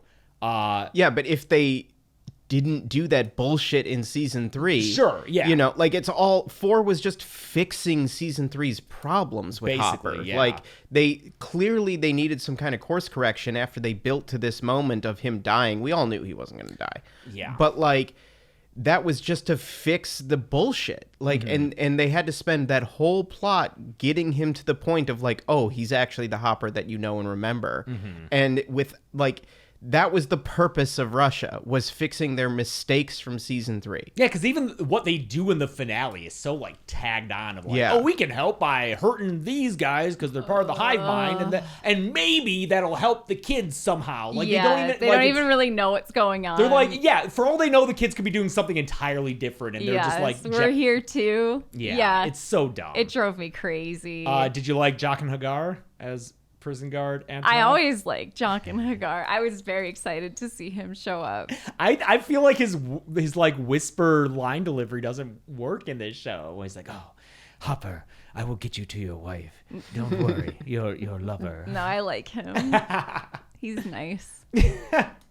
Yeah, that's such a chunk, and like I say in the kill count, every time it cuts back to Rush, it's like, I know. Because and the thing is, the reason I have such a reaction to that is because it's pulling away from shit that I love. Yeah. Hawkins and Vecna, amazing. You said 11 was your favorite storyline. The 11. Yeah, I liked Project 11. Nina. I liked 11 and Project Nina the best that season. The return of Matthew Modine as Papa officially. Yeah, because that was the most interesting to me in season 1. And so I was excited to go back to it. And for me, I just think, I don't know, the production design of all that stuff was the most interesting to me. Like the Rainbow Room. I love the Rainbow Room and just all the weirdness of like that opening scene is so horrifying. And if you're curious, Netflix does not have the disclaimer on it anymore that apparently it did when that episode first came out. But I just was very intrigued. The memory regression, which is an interesting kind of throwback to something that was very huge in the 80s and is kind of a nod to the Satanic Panic era, which led to a lot of false accusations and contributed a lot to Satanic Panic, was regression therapy, which... Is that like tapping into repressed memories? Even though like that's not... Yeah, reliable. That can be, that's certainly a thing, and that can be the case for people, but it was being used to basically get people to make shit. Like, kids were just making stuff up. Yeah. So what was happening is open to suggestion. Right. Yeah. And so what was happening is kids were basically being put into therapy and being regressing into memories of like satanic torture that never happened, and that was a big part of it. So I don't know, it just made me think of that. So I thought that was kind of neat, even though 11's memories are real in this case. Well, that's a good pairing with the Satanic Panic element of season 4, which right, they set up in the end of season 3. Like the season 3 finale has like, oh wait a minute, there might be something here, and so I remember seeing that and being like, oh, we're getting into Satanic Panic next season. Yeah. Which I love that storyline, Eddie, as the partly inspired by Damian Nichols of the West Damian Eccles. Damian Eccles, I'm sorry, of the West Memphis 3, even though that was a 90s thing, not 80s. Damian Eccles. I met him, that would have been 2012, because he wrote a book, and I went to go see him talk about it. He was being interviewed by Dave Navarro when I went and saw his, but it was a small talk at UCLA, and I went to go see it, and he signed a copy of my book for me and was very kind. And I think it really left an impression on you. You bring it up a lot. Yeah, it's a really interesting book. It basically is about like his time in prison and how he got into like kind of like new age spiritualism to basically like mentally survive being in prison, and then meeting his, I believe now wife, like through like writing letters to each other and stuff, because she like would send him books and stuff. And really interesting guy, still very active online and tweets a lot about like kind of like Eastern religion and stuff, if that interests you. But so I definitely took to the Eddie storyline. How'd you like Eddie? I liked Eddie. I think just because I have such a soft spot for that kind of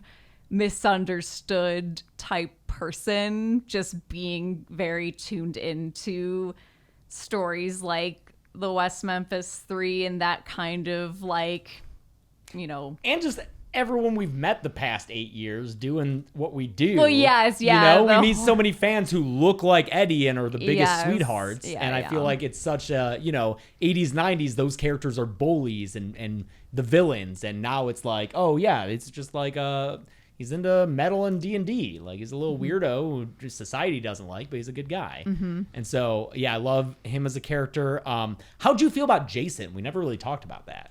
The jock, rabble rouser. I kind of liked that whole thing. I love that storyline. Yeah, because it's a human villain. Yes. So I liked it, and I thought it was scarier than like most of the other shit on this show. Yeah, he roused up a whole town to be like, let's go. Yeah, he's lynch these I kept kids calling him pretty much. Gaston. I was like, it's Gaston. He's like, kill the beast. Let's kill go. the freak. Yeah. It felt real. How do you feel about, which I had no idea about until I posted the Stranger Things 4 kill count, the number of comments saying that Jason was not a villain and that he was justified with the knowledge he had because he didn't know that these things were actually happening. And from his perspective, it was fair to do what he was doing for his dead girlfriend. I feel you all would have fallen for the satanic panic and you all would have felt very stupid retroactively. Like, are you fucking kidding me?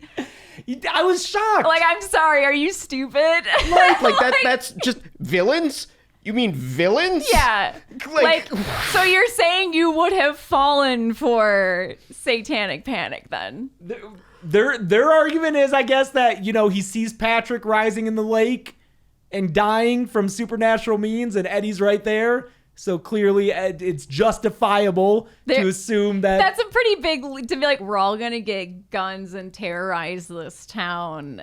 Yeah, like, we're all going to be vigilante police. Yeah, he's like breaking the drummer's fingers and hands looking for these other kids. They're chasing down Erica Sinclair, who's like, what, 12? Yeah, it's like... No, I could see maybe, okay, I understand still thinking maybe he had something to do with it, because that kid was fucking floating out of the water. I did forget about that part, that he saw that happen. You did see that happen. Fair. It doesn't make him a good guy. It makes him a good villain. He's a great villain. He's justified in his actions based on the information that he has. That's a motivated character. That's a good villain. That doesn't make him a good guy. That doesn't make him somebody that you should root for. Yeah. It's like, we care about our main characters who he is the antagonist for. Yeah. Like, no, some people said he's an antagonist but not a villain. Come on, people. He has one of my favorite deaths in the entire show. It's so fucking dope. It's so great. Funny. It's so great. It's so good. funny. It's so funny. The number of people who said that they missed it because it happens so fast. It happens really fast. That's why it's so good. That's why it's really just funny. Like, it's just so like matter of the hand. Yeah, fuck you too. Yeah, he just gets like ripped in half by the rift opening. Yeah. So this season is when you don't care for Robin as much. No, because she turns into the type of character that I can't stand, where it's like, I think they realize like we need comedic relief because all the kids are sad now. And like, so we need someone to be funny. Mm-hmm. I like her pairing with Nancy. I like that, where they conflict. They have their like Silence of the Lambs moment. A lot of Silence of the Lambs. With Robert Englund. Yes, yeah. But I don't know. It's just, and I'm sorry if this like offends anyone, because I do know a lot of people read this character as being kind of neurodivergent. Yes. And so I definitely don't want to like hurt anyone's feelings here. It's more just like writing wise, where it's like the dialogue. It's how it complements what is going on here, where it is like, I think it's the balance of, I don't know. I think just tone wise, it's like, it's too much. She feels like an entirely different character. From That season too. 3. Yeah. Yes. And in my kill count, I mentioned like reasons why that might be, you know, being back in school as opposed to working a summer job with just one guy who she's grown comfortable with. But like, it is a little jarring. And I still like her for the most part, but I definitely see what you're saying with the, just like, oh, and then I talk a lot, and like, I'm doing it right now, aren't I? You know, like that kind of thing. The Hawkins has, you know, obviously the Vecna storyline, the chime, the killing. Like, I love Chrissy in the who dies at the end of the first episode, and you thought that she was like a much bigger character. I just feel like I knew she was a thing. I like knew about this actress. I was like, Van Dien, who does very good. She's very good. I just thought, wait a minute. I thought that character was going to be way more of a thing from the way people talked about her. No, I think it's just the memorable performance, especially in the scene with Eddie in the woods. Yes. Great scene. I mean, for everyone both of them. ships them, right? Yeah. Oh, yeah. Okay. Yeah. I love that. I think it is that just that one scene, that like the legacy of that one scene. Mm-hmm. But I also love Chrissy and Eddie, the way that relationship echoes or mirrors Jason and Lucas, where there is a blend of cliques And when you cross those lines, the way that can cause conflict in a high school of like, these two people should not be interacting. And like Lucas has to like choose. He can't be two things. He has to be one or the other. And like both his friends and his teammates are like, you can't be both. You have to choose. And like, I think the scene with Eddie and Chrissy is so much about like, I'm expected to be one thing. Yeah. But people contain multitudes, especially like complicated people like Chrissy and Eddie. And the way that they are able to portray that so quickly and so powerfully and so effectively, so many of us either in high school or who have been through high school can relate to that it just connects like in a supercharged way that they were, and I think it's so, it's a real testament to those performances from both actors that they were able to do that in like 3 minutes or 6 minutes or whatever it was. For sure. Yeah. And that was one of the reasons that I think people do defend Jason is his relationship with Lucas. Like, he does have kind of a mentorship with Lucas. He does have that scene where he's like, we're going to go, like, I get it. You don't have to come with us if you don't want to because, like, you knew them, but, like, it's cool or whatever. So there's that element of it. I think also, I haven't verified this, but I heard that Caleb, who plays Lucas, has said something along the lines of, like, it's funny that people will defend Billy more than Jason when like Billy was racist and Jason like clearly isn't. Yeah. He doesn't have that aspect to him. So, you know, fair. Yeah. I'm not defending either. I think they're both pieces of shit. Yes, But. yeah. Yeah, let's see. There's little Fred, poor Fred, who's way out of his league with Nancy. Sorry, Fred. Fred. Good second victim for Vector. I love that actor. Yeah, you know, he's like, in his world, he's confident and like acerbic and sarcastic. Yes. And he's trying to, obviously has a crush on Nancy and, you know, trying to squeeze in. But the Jonathan Nancy stuff, I'm like, whatever. You liked Argyle, though. Yeah, I like Argyle. I also like Argyle. Yeah. Credit to the Duffers and Stranger Things. They are able to introduce characters completely new to each season. Yes. Where you're maybe skeptical at first, and then you're like, I like them. Yeah. Argyle, Derek, like, Derek It's shows hard- up in season 5, and you're like, no, well, you love him right instantly away. love it. I was like, who is this? I love him. You literally were like, please tell me we see more of that kid. And I was like, Chelsea, don't you worry. But yeah, introducing new characters, that's tough. that's hard. Yeah. But between the performances help a lot. I think Eduardo Franco is very likable as Argyle. Easy to make a stoner character annoying, but he does it well. I like that, like, Jonathan. Yeah, I could see that guy being a stoner, dude. Mm-hmm. Moving away from all his friends and girlfriend, being put in fucking California. California, yeah. Yeah, but there is that California storyline, which is just so removed from everything because I feel like they just didn't know what to do with those characters, especially Mike. They're like, stick him in California and then just have him driving around the desert. Because I remember one time when you were sitting watching the episodes with me, I was like, wait a minute. Where's Mike? Yeah. And you were like, dude, he's still driving. He's still in that van. Yep. I couldn't believe it. Wait, I do want to talk before they all like leave California and go on their weird road trip. I do like watching Eleven hit that girl. Yes, in the I face with love roller it. skate. Yeah, we all love that. Yeah. Angela.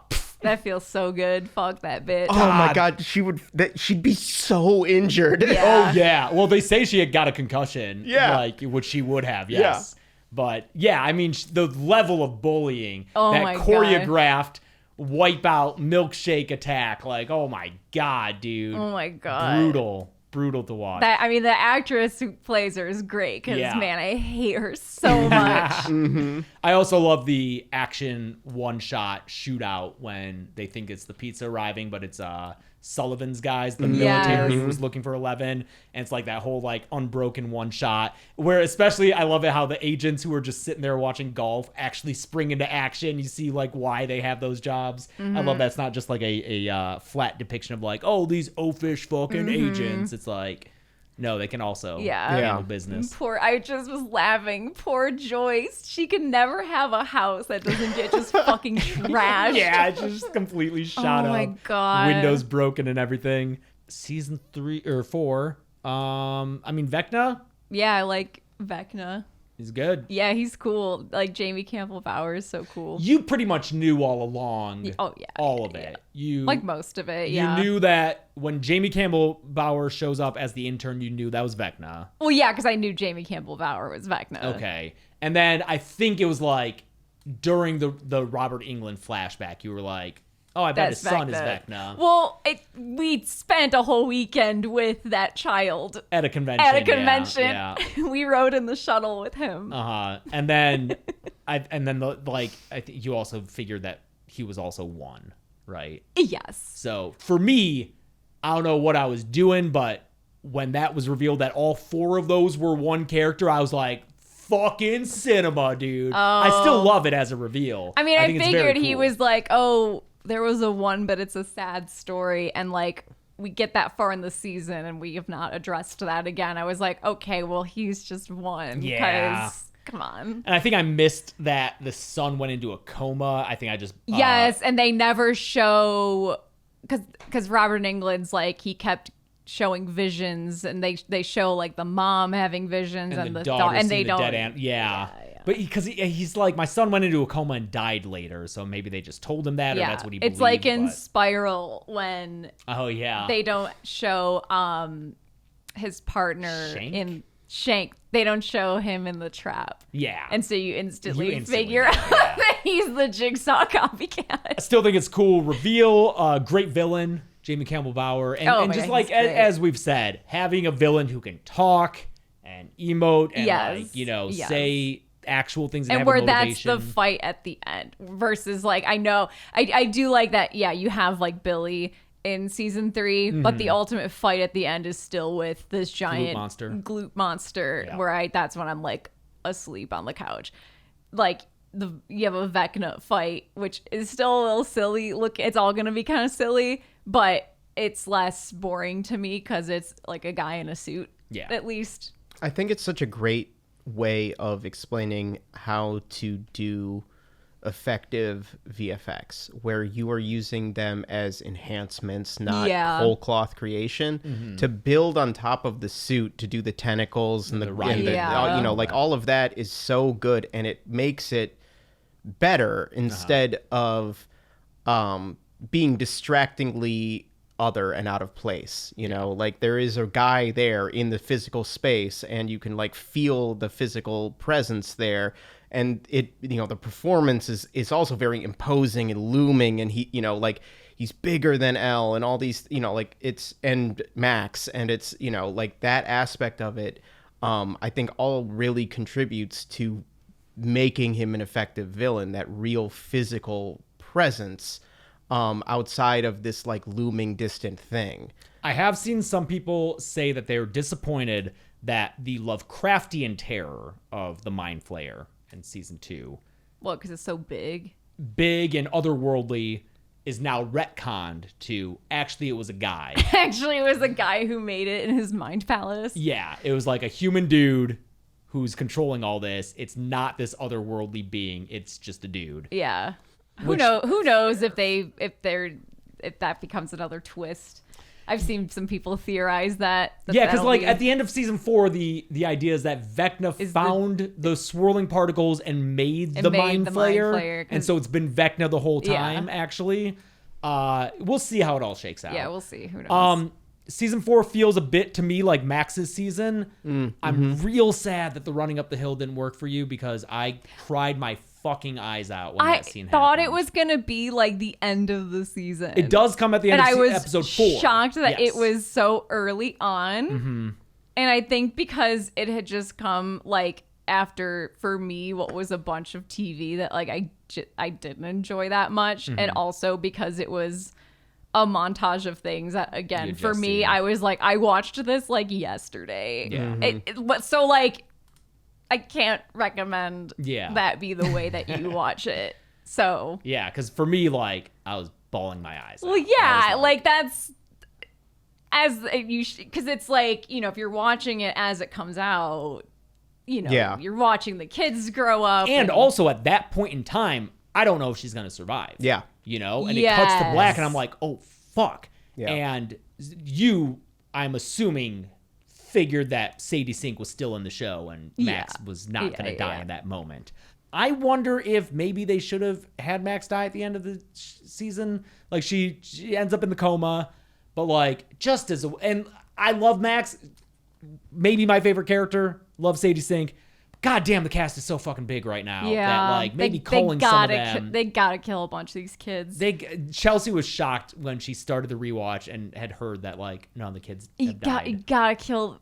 I was telling James, I was like, dude, before I started my binge of all these seasons, I was like, I swear to God, I will see people post a JPEG of like a child I've never seen in my life and be like, God, I hope they don't die in season 5. And I'm like, who the fuck is this? Was like, it Susie? That yes, you were like, I was like, who is? I've never seen You're this like, whose person. little sister is this? Yes, it's crazy. No, and what's also funny is that she's watching like season 1 or 2, and she's like, Holly doesn't become a character, right? And I was like, no, she doesn't. You're good. And then she's like, she's watching season 3 while when 5 finally came out, and I come downstairs, I'm like, Holly became a character. Yeah, because why not?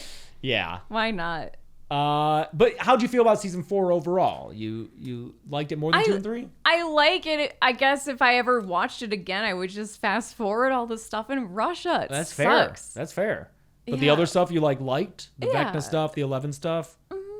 How'd you feel about the California stuff after 11 separates from? It's fine. Yeah. I mean, it's definitely, I think some episodes just have 1 or 2 scenes. And then moves on because they're like, I don't know what to do with them, but Argyle's fun. And my biggest criticism of season 4 is that it made me think they don't know what to do with these characters. Mm-hmm. You know, and I wish that the show didn't make me think about that. Sure. You know, but obviously Russia, but otherwise, like, it's like, oh, they don't know what to do with Mike. They don't know what to do with, like, but I really liked seeing Brenner and Paul Reiser's characters like together interact, the way that those two are like two sides of the same coin, and like they have the same goal but want to approach it differently. Like I thought that was really good in the context of Elle, and the way that the show kind of broadly has this like undercurrent of, is it about what it means to be a parent? So like the two of them, that's a cool dynamic. But I wish that I didn't have to think about the making of it while I was watching it, Mm-hmm. Yeah, I do like, though, that 4 feels way more focused. Yes. And way more like, okay, we have a plan for the end. Yeah. Even if it's retconning stuff in the form of Vecna. Robert Englund cameo, great. Good to see him. Love the horror elements. Yeah. Like, really enjoy them. Yeah. The chime, so effective. Yeah. Great sound effect, yep. Like the kills are pretty gross and, and good. I was excited to see our friend Mason show up in it. Yes, Mason McCarty. He's Vicky's boyfriend. Who he has lines. I think he has 3 of them. Yeah. And a name. She has a name. Oh yeah, shit. What was? Because later Steve's like, that was Dan something. Dan, he like graduated 2 years ago. I feel like. Yeah. But that's our buddy from Terrifier 3. Doing their shopping at, what was the store? The like army Warzone. Warzone. Why are they all shopping there? Why does everyone shop there? I love the Warzone. That bit in your kill count was so fucking funny. Warzone. Everyone shops at Warzone. All these teens at Warzone. Yeah, it's Indiana, For what dude. reason? Little Molly Ringwald girl at Warzone. Yeah. What was Vicky doing there? Like the jocks, I get the whoever, but what was Vicky doing there at the Warzone? Yeah. All right, and now it's time to talk about the first 4 episodes of season 5. So I can hang for 2 or I can leave, whatever works for you guys. I don't know if I can remember the. I know, I'm worried. Let's see. So this was another 3-year gap between seasons, much maligned, especially since now these kids are no They're longer adults. kids. They are in Billy Bobby Brown has a child. Yes, and Lucas has a 5 o'clock shadow. Like, they're all full-fledged adults. They're past 20 now, and that's just what happens. I feel like it doesn't bug me. It doesn't bother me that much. The only one that's egregious is Holly. Yes, Holly's the worst one. I think season 4 ends with her mommy snowflakes. It's snowy, and now it's about. In story, I think it is a year and a half later, because season 4 is spring of their freshman year. And then I think season 5 is now... According to the description, it's 87. It is 87. It's November of 87. November of 87. They talk happened. about it being November. Yeah. So yeah, it's a year and a half later. And that's when, in high school is when these growth spurts happen. So that doesn't, the kids don't bother me, whatever. No. Holly going from mommy snowflakes to full-fledged precocious reading Wrinkle in Time. Yes. Yeah. Yeah. I mean, it happens. Shows do that. It's not unheard of to just randomly age up a kid for plot reasons, but it is kind of silly. It also doesn't help the way they style her. I think her like hair, makeup, kid. Like she's a very like cute little kid as opposed to like the boys in season like 1. Awkward young kid. Yes. Yes. Yeah. She seems more polished and like screen tested. Yeah, do you recognize her? Oh, she was in a horror movie, huh? She certainly is. Was she? How much younger was she? I think it was like 2 years prior. So not like super young. Like recognizable. Ooh. Okay, wait. She is a British New Zealand actress, if that helps you. Would Secret she Brit. have had... Was she in Wolfman? No. Secret Brit. Would she have had her accent in the thing? No. Still doing an American accent. That's impressive, actually. Mm-hmm. Yeah, for a kid. Yeah. Yeah. So this is like an actor child. Yeah. Classically trained. She's British. Yeah. I'm Probably. kidding. Oh my god.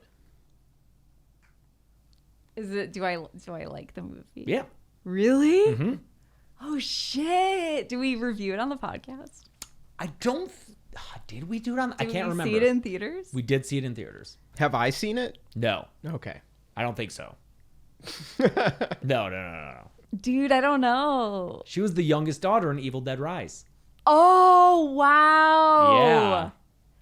Oh, all Mel the kids Fisher. are great in that. Yeah, they are. Oh shit! So cool. Okay. Holly Wheeler, some horror cred to her name. Yeah. Okay, let's see what episodes 1 and 2. Well, we get our exposition dump from Rockin' Robin, which I saw people complaining about this. I don't mind this because you either get an exposition dump or you get like not anything happening. Especially with the time jump. The series jumps a year and a half, and at the end of season 4, even you were like, how the fuck are we going to move on from this? These rifts in the ground. I think they found a good way. The quarantine city, okay? And then having just Robin do it all on a radio broadcast, which at first feels like, yes, it's exposition-y, it definitely is. But she is also like, she says, they wanted me to reiterate the rules of the quarantine to people, so that's what I'm doing. So like, yeah, it's fine. I didn't mind this. I thought it was like a cute way to do this instead of having like a character be like, well, you remember when there's worse ways to have this happen. Yeah, because season 4 had the what was that? That was Elle writing the letter to Mike, explaining where everyone is. So I don't mind that. I like checking in and seeing where we're the starting point for the season for all the characters. Yeah. And her and Steve having another job together. Yeah. This time on a radio show, I like. Yeah, I do think it's a funny runner to have them just constantly have different jobs. Yeah, but still together. That's great. What are the kids doing? Because they're the kids are Dustin is like protesting the satanic panic by still wearing his Hellfire shirt. Yeah. Oh, Yeah. I did want to say the scene with him and Eddie's uncle is at the end of 4. At the end of season 4. I mean, him and Eddie as Eddie's dying. Yeah. Very hard. And then him and the uncle. Yeah, that was like one of the highs of Stranger Things for sure. me. Absolutely. Because it was like such a good character. Him and Eddie's relationship overall throughout all of season 4, I think, is so great. And I'm glad that it's impacting him so much in season 5, even though it kind of sucks to watch. Because like Dustin has always been one of the more positive. Yeah, it's a little bit of self-sabotage, I think. Yeah, it kind of like, it's like, okay, I get, because he's such a dick now to Steve in season 5. He's just so... I know, I hate watching these two. They're just constantly arguing. Yeah, and especially because they go from like season 3 and 4 having some of the best relationships. Well, because you know what's going to happen is Steve's going to fucking die. I feel like we all think Steve's going to die, I also think that if you kill somebody, it's got to be Steve. It's probably going to be Steve, right? Yeah, and that's when they're gonna have their moment. Yeah. Or it's Dustin. Or Dust. Yeah. Go ahead, yeah. One of- He'll be someone. be the hero, you know, like yeah. Yeah, like Freddy, something like that. Yeah. One of them's gonna die. I feel like it. I feel like that's what they're setting up for with them like being so At odds. Yep. But I do like, you know, that they're like, Dustin, you can't be being this way. It's going to jeopardize our mission. And then it ends up, like interfering when he gets beat up by Alex, I think is the name of Andy, who's the season 4. Like it's like Jason, Andy, and Patrick are the main jocks. The designated survivor Yeah. jock. Exactly. He was vice president of the basketball team. Yeah, that's why he couldn't be in that room with Jason. Right, he wasn't allowed to be there. Yeah. I love when they're confronting Dustin at the cemetery. They each walk up with like a one-liner, and the last guy's just like, "Hiya." Yeah. They took all the cool lines. Yeah. I like that fight scene. Dustin does his best. They killed a snake. They did kill that snake. That was mean. Yeah. Corn snake. But I like Dustin doing his best to fight back, but still getting his ass beat as he would by these 4 much larger boys. Erica, my wife Erica, not sister Erica. Erica Sinclair, pointed out that she liked that how Midwestern of a detail it was that the other kids at the school knew it was a corn snake. Yes. Yes. Yeah. Correct. Yeah. And then, a harmless corn snake. Yeah. It's funny. Like the semi-rural town, like, of course they'll know. Oh, yeah. For sure. Yeah. I love that Erica Sinclair is now in Middle school with Mr. Clark. Yeah, is learning about wormholes. Why are we learning about wormholes? Why are we learning about wormholes? Oh, I don't think we've gotten to that yet. Oh, that might be okay. episode 3. Oh, okay. We have not. I have not yet seen Erica, but that is not a problematic spoiler. No, I feel like the topics in the science teacher's class are always plot relevant. It was like for sure. Or an animal will adapt to its surrounding, Yep. stuff like that. Yep. So we're talking about wormholes in that class, and like even the word time travel is said later. So I'm like, don't fuck this up, Stranger Things. It was all a D&D campaign. That'd be the funniest thing ever. I think they should do that. I think that'd be so funny. They just pull a Newhart. Yeah, exactly. Yeah. I've seen people say that some people feel the actors aren't into it for season 5. I mean, I wouldn't blame them. I wouldn't blame. They've probably just outgrown these characters. Dude, for sure. Like, I think these first 2 episodes, there's too much wheel spinning. I think that the first 2 episodes, it's like 2 hours and 20 minutes, 2 hours and 15 minutes, something like that of runtime. I think you could cut a lot of it. Well, you made a good point that there's this whole like kind of mini mystery of like who's Mr. What's-It. It's like it's obvious. It's Vecna. Yeah, like the whole first 2 episodes build to this big reveal that Mr. What's-It is Vecna, and it was like, oh, guess what, everyone? The villain's the villain. Dude, I think I was smoking crack because I thought Mr. What's-It was gonna be the ghost of Papa. If only they were like, and there's ghosts now. I was like, because I would not put it past the show to be like, no one's ever dead, and we're bringing back Matthew Modine as a ghost who talks to kids. Oh my God. Argyle's not there. No, they said no Argyle. Yeah, they went back to California, which I'm sad about. I wish he was there, but also I get it because this cast is way too big. It's so fucking big. We have. It would have been funny if Argyle was the one who got instead of Holly. If Argyle was the one who got Mr. What's-It. Yeah. Whoa, Mr. What's-It. Yeah, is if telling he you was the one who got brought to his house and he was like, whoa, there's like, he had like every VHS and like. Yeah, all the Cheech and Chong. Yeah. Well, you can see so many colors through your window, man. Yeah. I think. Yeah, like Jonathan looks out the window and it's Argyle just standing at a fence talking to no one. Yeah. It's like, oh, okay. Yeah. It's like, that's not that on a character. How's episode 1 end for you? You You have seen the attack. The attack on the Wheeler house? Yes. Okay. I feel like maybe they should have died. The Wheeler parents? I love the Wheeler parents. They are 2 of my, like, I love those characters. But we're season 5. Why are we attacking them only to have them survive, man? I was shocked Ted lived. I'm shocked. When they wheeled him in, I'm like, what the When he got thrown across over the bed, I was like, there, R.I.P. Ted. Here's the thing, though. Here's the problem this show has now is the tone of this show like the tone that this show has created for itself over the many seasons, it would feel so weird if all of a sudden, boom, both those parents are dead. Because that just doesn't happen on this show. But that's why Ted would have been safe. Yeah. Keeping the mom alive, I get. Sure. But, like, you could kill Ted and it'd be fine. Yeah. They barely mention him. Yeah. Nancy, in season 4, Nancy's like, Vecna showed me visions of my mom and Holly and Mike dying. What'd I do? Yeah. All right, Grussel, you want to pop out? Yeah, so we yeah, can I'll talk leave. about these other 2 episodes and wrap this boy up. All right, we've kicked Gressel out of the room to talk about the rest of season 5 because he's not caught up yet. So I do think 3 and 4 are way better than 1 too.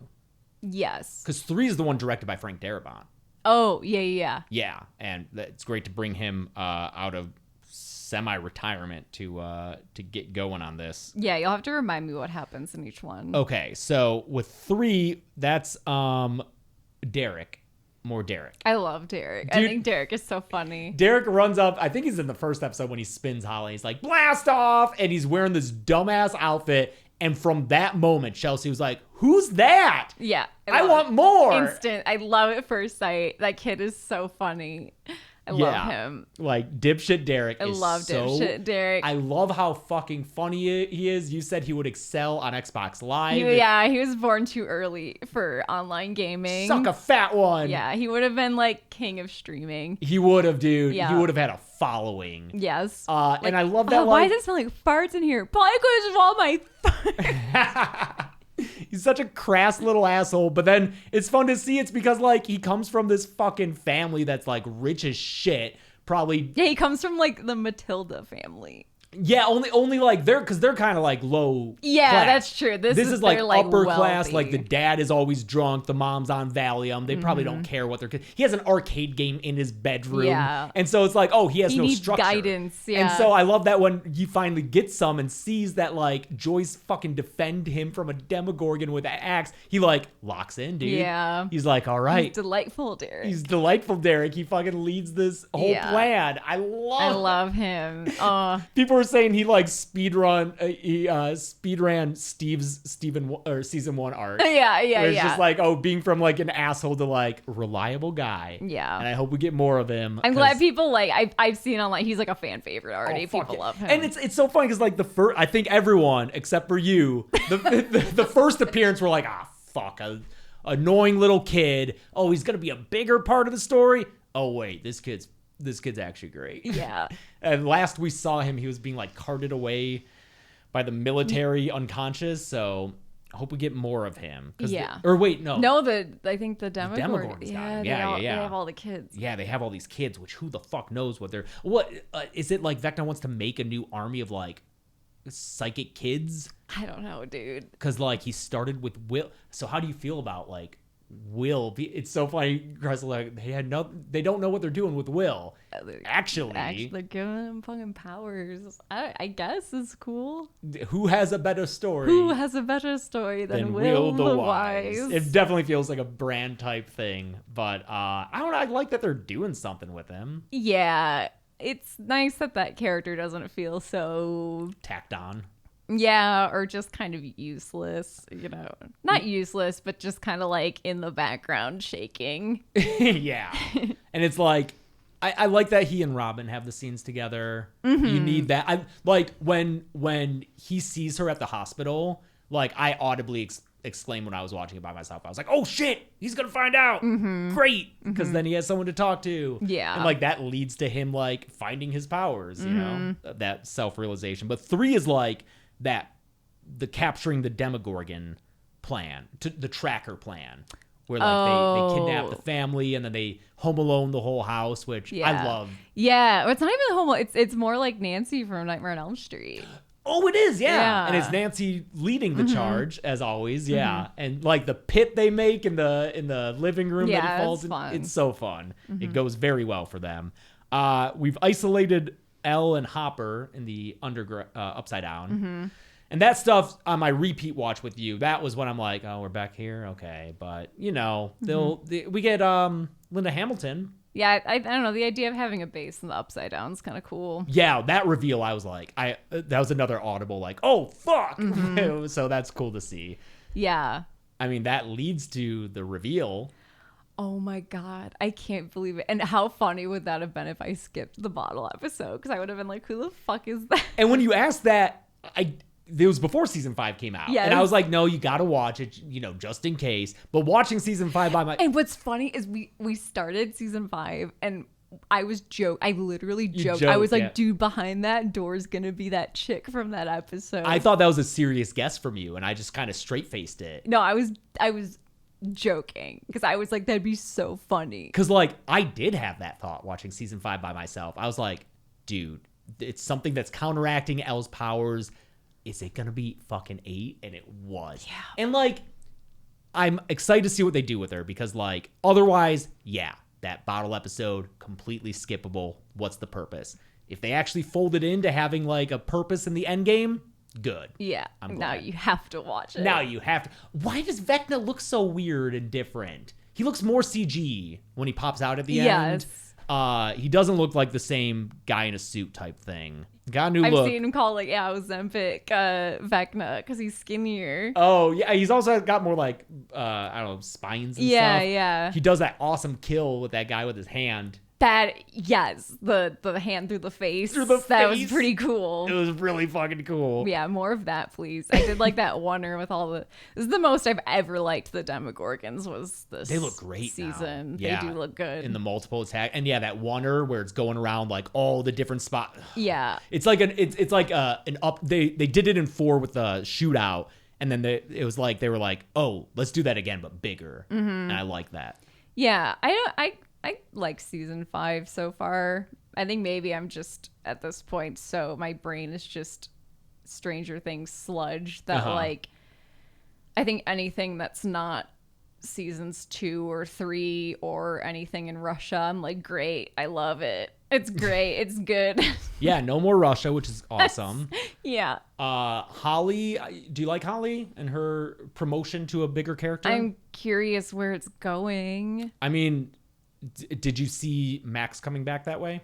No, I was surprised by that. Yeah. I'm curious because I did read the synopsis of the Stranger Things Broadway play. Okay. And I do think that we are going to get some tie in there.